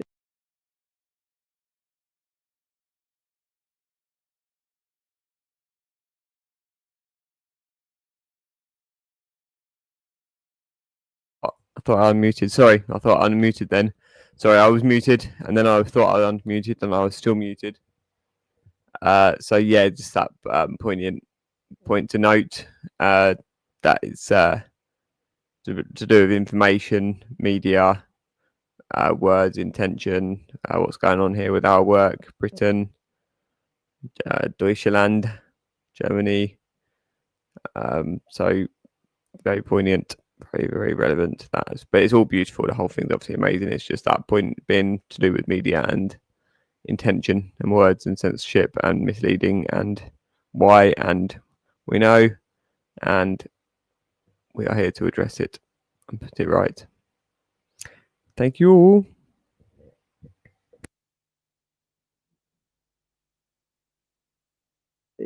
Find out about, so it's just it's incredible, it's hilarious, it's impossible.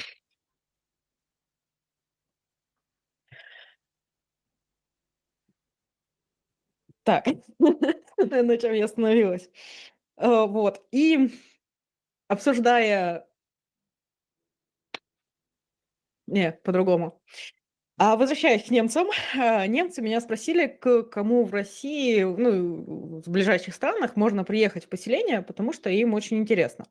Кроме некоторых, ответило довольно много людей, и среди них была женщина Екатерина из Белоруссии, которая пригласила их к себе в гости.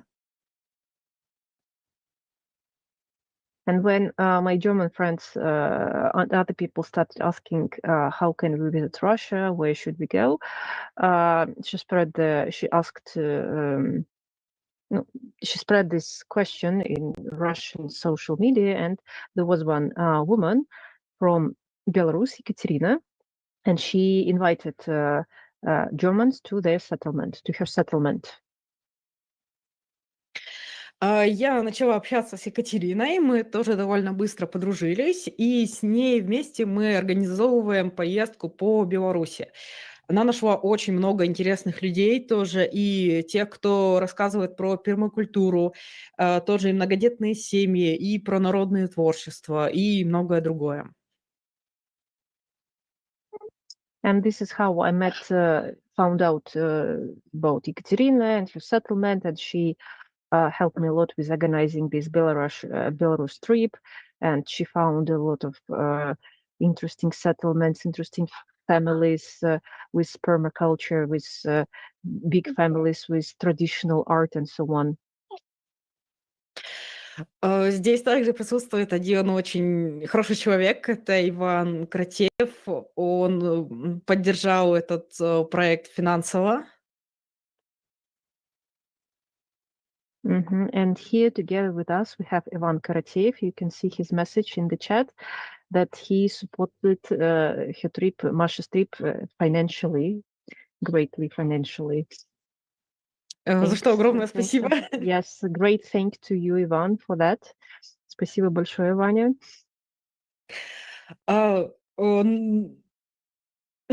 Но обсуждая с Екатериной проект, я понимаю, что моя идея снять небольшой фильм превращается в очень большой проект, на что нашло очень много интересных людей. But now I see that my project just grows and expands, because as there are so many interesting places and things to do, that I realize that this film is going to be huge. Вот, и я чувствую, что у меня предстоят очень большие монтажи и большой объем фильмов, потому тоже на будущее, если кто-то может поддержать, буду очень благодарна. And now I realize that I'll have to do so much editing and so much filming that I don't know how I'm gonna do it. But if you'd like to support me, so I would very appreciate it. Я сразу еще хочу сказать огромное спасибо Галине и Вадиму Коробинским. Вообще очень интересно, как получается вот такая вот община среди поселений, что мы с мужем Галины, Вадимом Коробинским, по сути, занимаемся одним и тем же. Он тоже снимает видео по поселениям, но при этом мы не как-то конфликтуем, а наоборот, он действительно очень сильно мне поддерживает и помогает. Yeah, Maria tells that I want to say thank you to Galina and to Vadim. This is my husband, Vadim Karabinsky.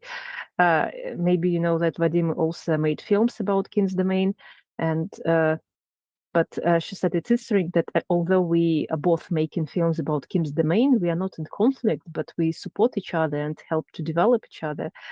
And that's the reason why she will come to our King's Domain in August. This August, yes, Maria will come to us. But let me tell you a little story. Vadim has... Мария, сейчас немножко просто скажу предысторию, чтобы они понимали. So let me tell you a little background that, yes, Vadim had made his first film almost 10 years ago. He made his film when it was in 2020. Before I came to, before we get together. So, and at that moment, he always thought that I'm making my films. I'm the first one. He was really the only one who made quality, good films. And he told that my idea is to, he always wanted to, he waited until the next generation. He said, okay, I'm making my films, but I will, I hope that somebody will come and just continue my things. And but when he was traveling, he thought, unfortunately, I didn't find anybody. And now we have Maria, and we have wonderful communication with her, and she has a different approach. So really, that's she exemplifies. She's an example of the next generation. She has a different idea. She was born. She has a deep connection with it because she kind of started when she was a teenager there, and that's how we agreed that she will just continue filming. Vadim will concentrate on other things, and we greatly support Maria, and we'll support her because we see that she looks like she'll be like the next generation of who will spread the ideas. Amazing. Так, что, можно продолжать, да? Yes, yeah, you can. И помните, у Владимира Мегре, он во второй книге пишет, что вот обстоятельства, события его буквально заставили написать книгу. И я сейчас понимаю, что ведь, по сути, у меня происходило то же самое. Я ведь никогда не планировала заниматься какими-то съемками в поселениях, ездить куда-то за границу. Я даже английский язык не учила.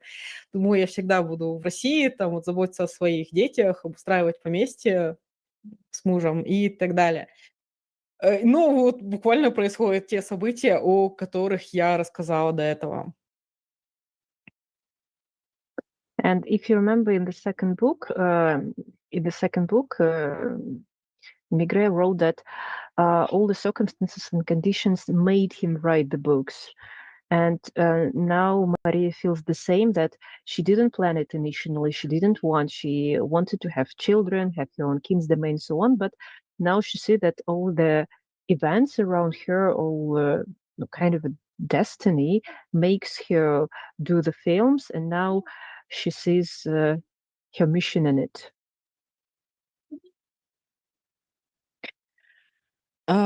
И в Германии мне чем был особенно, наверное, важен этот опыт, что, несмотря на нынешние политические ситуации, мы можем дружить, мы можем общаться, можем помогать друг другу, и община, которая в поселениях, она может быть и международной. И когда я была в Германии, нам, дружить ничего не мешало.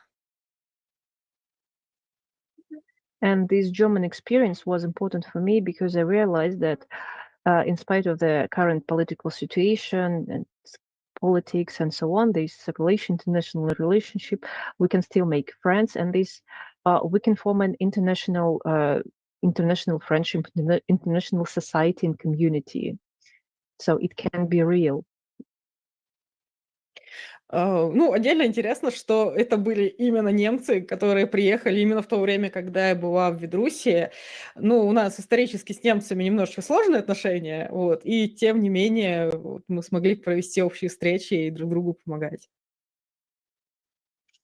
And it was especially interesting that I started with Germany, And although historically, Russia and Germany, no, we are not really such big friends. Historically, we had some things between us, but it was so surprising that the German guys came and they kind of initiated all the story. И в завершение вот своего рассказа я хочу сказать, что у меня появилась очередная безумная идея снять фильм о поселениях, может быть, уже не только России и не только стран бывшего Советского Союза, но и стран других, в том числе, возможно, англоговорящих. Ну, это пока так, мечта. And I came up with the next crazy idea that maybe I may make films not only about Russian settlements, the former USSR countries, but also I may go bigger. I can go bigger, and who knows? Maybe I might make films about English-speaking communities, English-speaking countries, and so on. И показать, что тоже мы можем работать как одна команда, мы можем дружить, вот опять же, несмотря на то, что происходит в мире. So, and it can prove that we can work together, we can make things together, in spite of the current policy right now, politics. Ну, пока я только ищу информацию, я не знаю, есть ли вот в Америке, в Англии и других странах тоже поселения. Вот, но если есть, я буду очень рада о них узнать. Может быть, мне об этом напишут. So, and I'm currently researching the topic. I don't know, are there any settlements, if there are any settlements in the USA, in English, in any English-speaking countries in Europe, but I'd love to get this information and that will help me to plan it somehow. So I'm open for any information, open to any information. И у меня есть небольшая группа в Телеграме, я там буду писать о том, что увижу в поселениях. Отправлю ссылку, если кому-то будет интересно, приходите. Пока что там все на немецком, но будет на английском, если кто-то придет из англоговорящих. And so far, I have my personal Telegram group where I share all the news.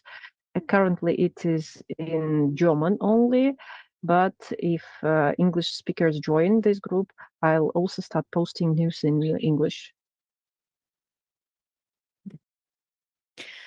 Ну, это все, что я хотела рассказать. Большое спасибо, что выслушали. Yeah, that's all. That's all what I wanted to say.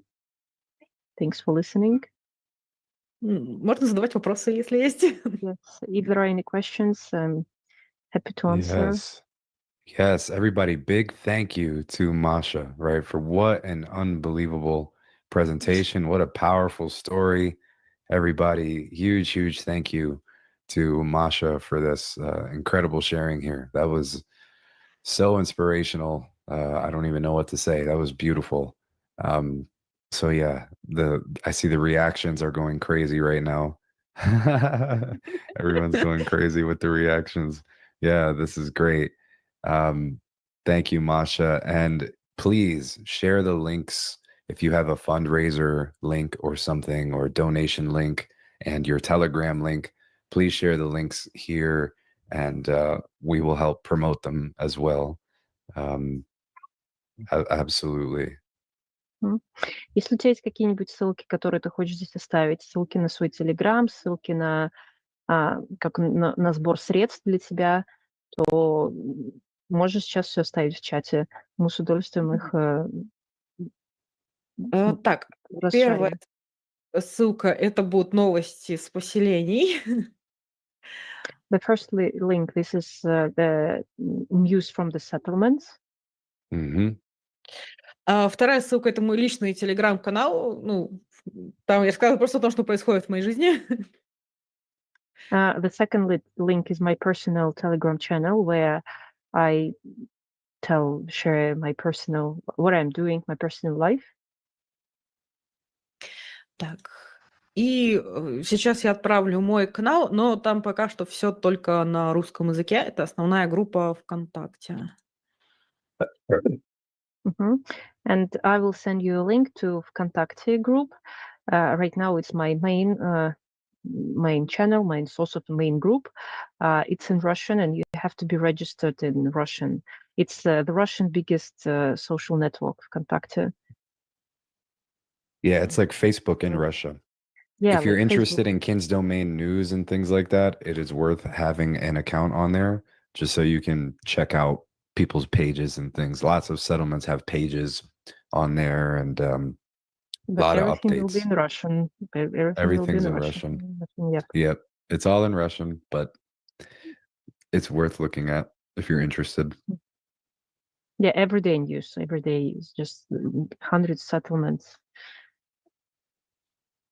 Yep. Oh, Beautiful. so- Okay, we have all the links. I guess now we can do a little bit of questions. Maybe like 30 minutes of questions or something. Да, мы готовы задать вопросы, ну, если какие-то, может быть, 30 минут, но я думаю, это максимум 30 минут. Okay, yeah, we're ready. Okay. Galina, can you see the questions there? There's one question from someone here. But is it like this one in Russian? I see a message from Ksenia. Вопросы и ответы. So question and answers. Okay. Yep. Мария, ты видишь вопросы? Вот у тебя должна быть вопрос-ответы, там сейчас значок такой, единичка стоит. Вижу. Там Да. Ксения написала по-русски. Okay, let me translate, because Ksenia wrote in Russian. She said that she has already written in Vkontakte, but her questions. Do you understand? No, so you see. So the questions from Ksenia are about Yulia Kostina. Why did she leave Vedrusia? Is she in Germany right now? And how many settlements in Russia did you visit? Have you visited so far? Итак, Юлия Костина уехала из Ведруссии, к сожалению, потому что они развелись с мужем. К тому же Юлия испугалась того, что там стреляют на юге России, и вот решила вернуться в Германию. Сколько поселений? Около 10, наверное. Mm-hmm. So, yes, Yulia Kostina, she's originally from Germany. She came back because she got divorced, and she was very afraid of the current situation, of the war situation. It's the south, all these regions are quite close to the war area. So she decided so far to come back to Germany. And Maria said that she has visited 10 settlements.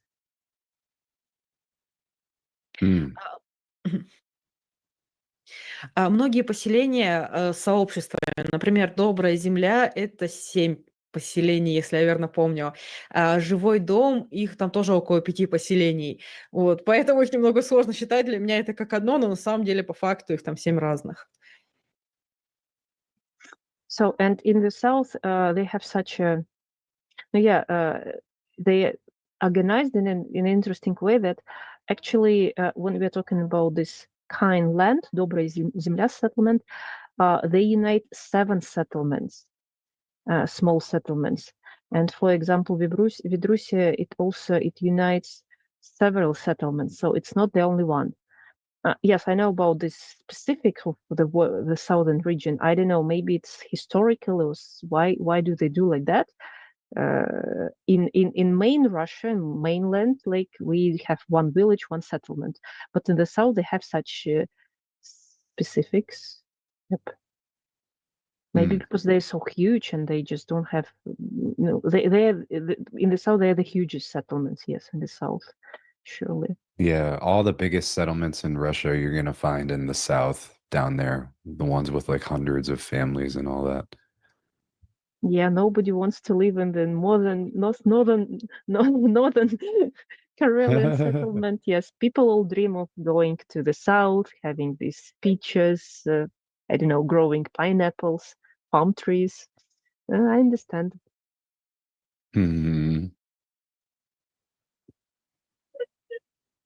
So we answered this question from Ksenia. Do you see any other questions?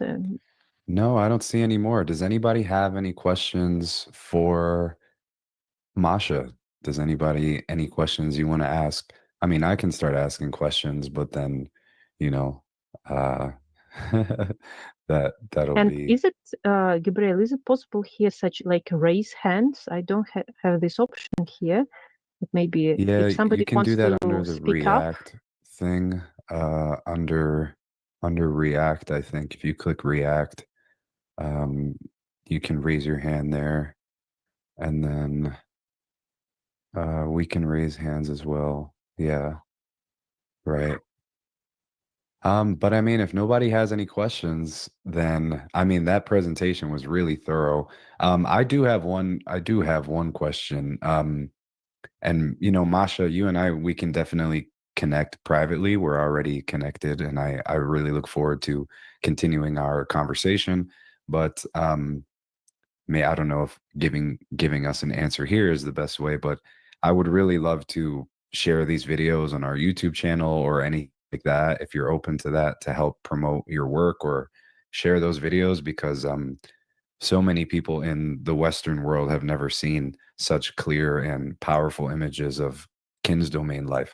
And it's like important. It's really important for people to see these things. I'd love to post them on our YouTube channel if you're open to that or in some way help promote your videos.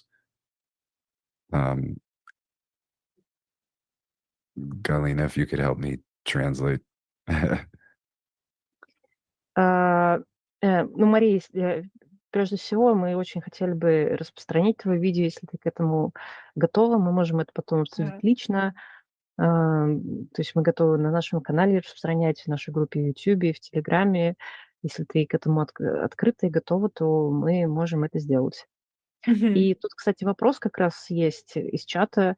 Да, как нам, кто-то спрашивает, как нам помочь распространять твои видео. Да, мы собираемся с Мэтью сделать YouTube-канал, правда, Мэтью, да? И на нем выложить видео, потому что у меня есть YouTube-канал для русской и немецкоязычной аудитории, для англоязычной пока что нет. Мне кажется, надо делать отдельно, иначе слишком много всего. And there is one more question from the chat from Paul, and so a question about how can we share these videos, and I asked Maria about it, and she answered that I'm going to make a YouTube channel on YouTube, and I have my own personal channel, but it's in Russian, so I think it's worth creating a special English-speaking channel. So together with Matthew. And Matthew, are you here? Let us know if you're ready. Maybe he's not. So she wants to create her own YouTube channel. Вот, ну, я совсем не против, да, чтобы на вашем официальном сайте они были, ну, на YouTube-канале. Вот, я их делаю для того, чтобы их смотрели. So, and I'm totally for, so you can share them on your YouTube channel. That's why they were made for. So if you want to spread them, of course you can. Thank you. We definitely will. And we'll be in touch. Absolutely. Только в течение недели-двух, наверное, я их хочу все-таки доделать идеально, потому что там проблемы, да, я знаю, с переводом немножечко. So just give me a couple of weeks because I want to make them like ideal, and I still need time to make some corrections. Yeah. Perfect. Awesome. All right. Well, if nobody else has any questions, then maybe we can wrap it up. Last chance. If anybody has any questions, speak now or forever hold your peace. And if not, then we give a gigantic thank you to Masha. And also, everybody, I'd love for you to say thank you to the whole team here, to Anastasia and to Svetlana. I couldn't be doing this without Svetlana and Galina, and everybody here plays such a huge part. This beautiful little Anastasia Foundation family that I am grateful to be part of. So yeah, this team is filled with the most inspiring powerful, dedicated people that I know, and it's extremely humbling. So everybody is part of this in an amazing way. So thank you to the whole team here: Svetlana, Galina, Anastasia, Masha, Yulia, everyone behind the scenes. Thank you so much. Yes, Thank you, yes. I Masha. mean, translation is hard work. That's a lot of brain energy, and everything that goes into this. So lots of love to everyone here. If you guys appreciate what we're doing, I shared that donation link. It would really mean the world if you're able to donate to us and help us grow and reach more people. We're trying to do a better job with our YouTube channel, and communications, and putting out more news and videos and updates and content. And because Anastasia says in book 6 that the glad tidings of these domains will spread across the world and will rouse people out of their hypnotic sleep, right? And I think it's so beautiful that what Masha is doing with these videos is showing the glad tidings of these domains, right? And this happy news, and people can see the lives and everything that's happening. And we're trying to do our part to spread this.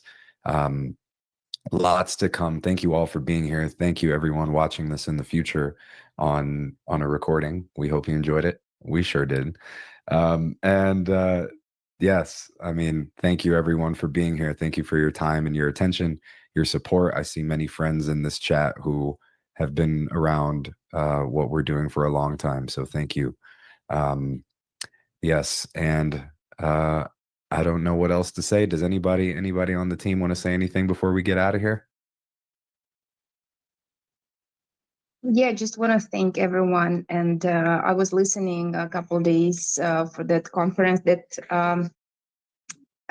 was happening on May 16 in Kovcheg. And I was really inspired of one of the participants and settlers. He's like older age. And he said that the young generation told him that he should be on TikTok.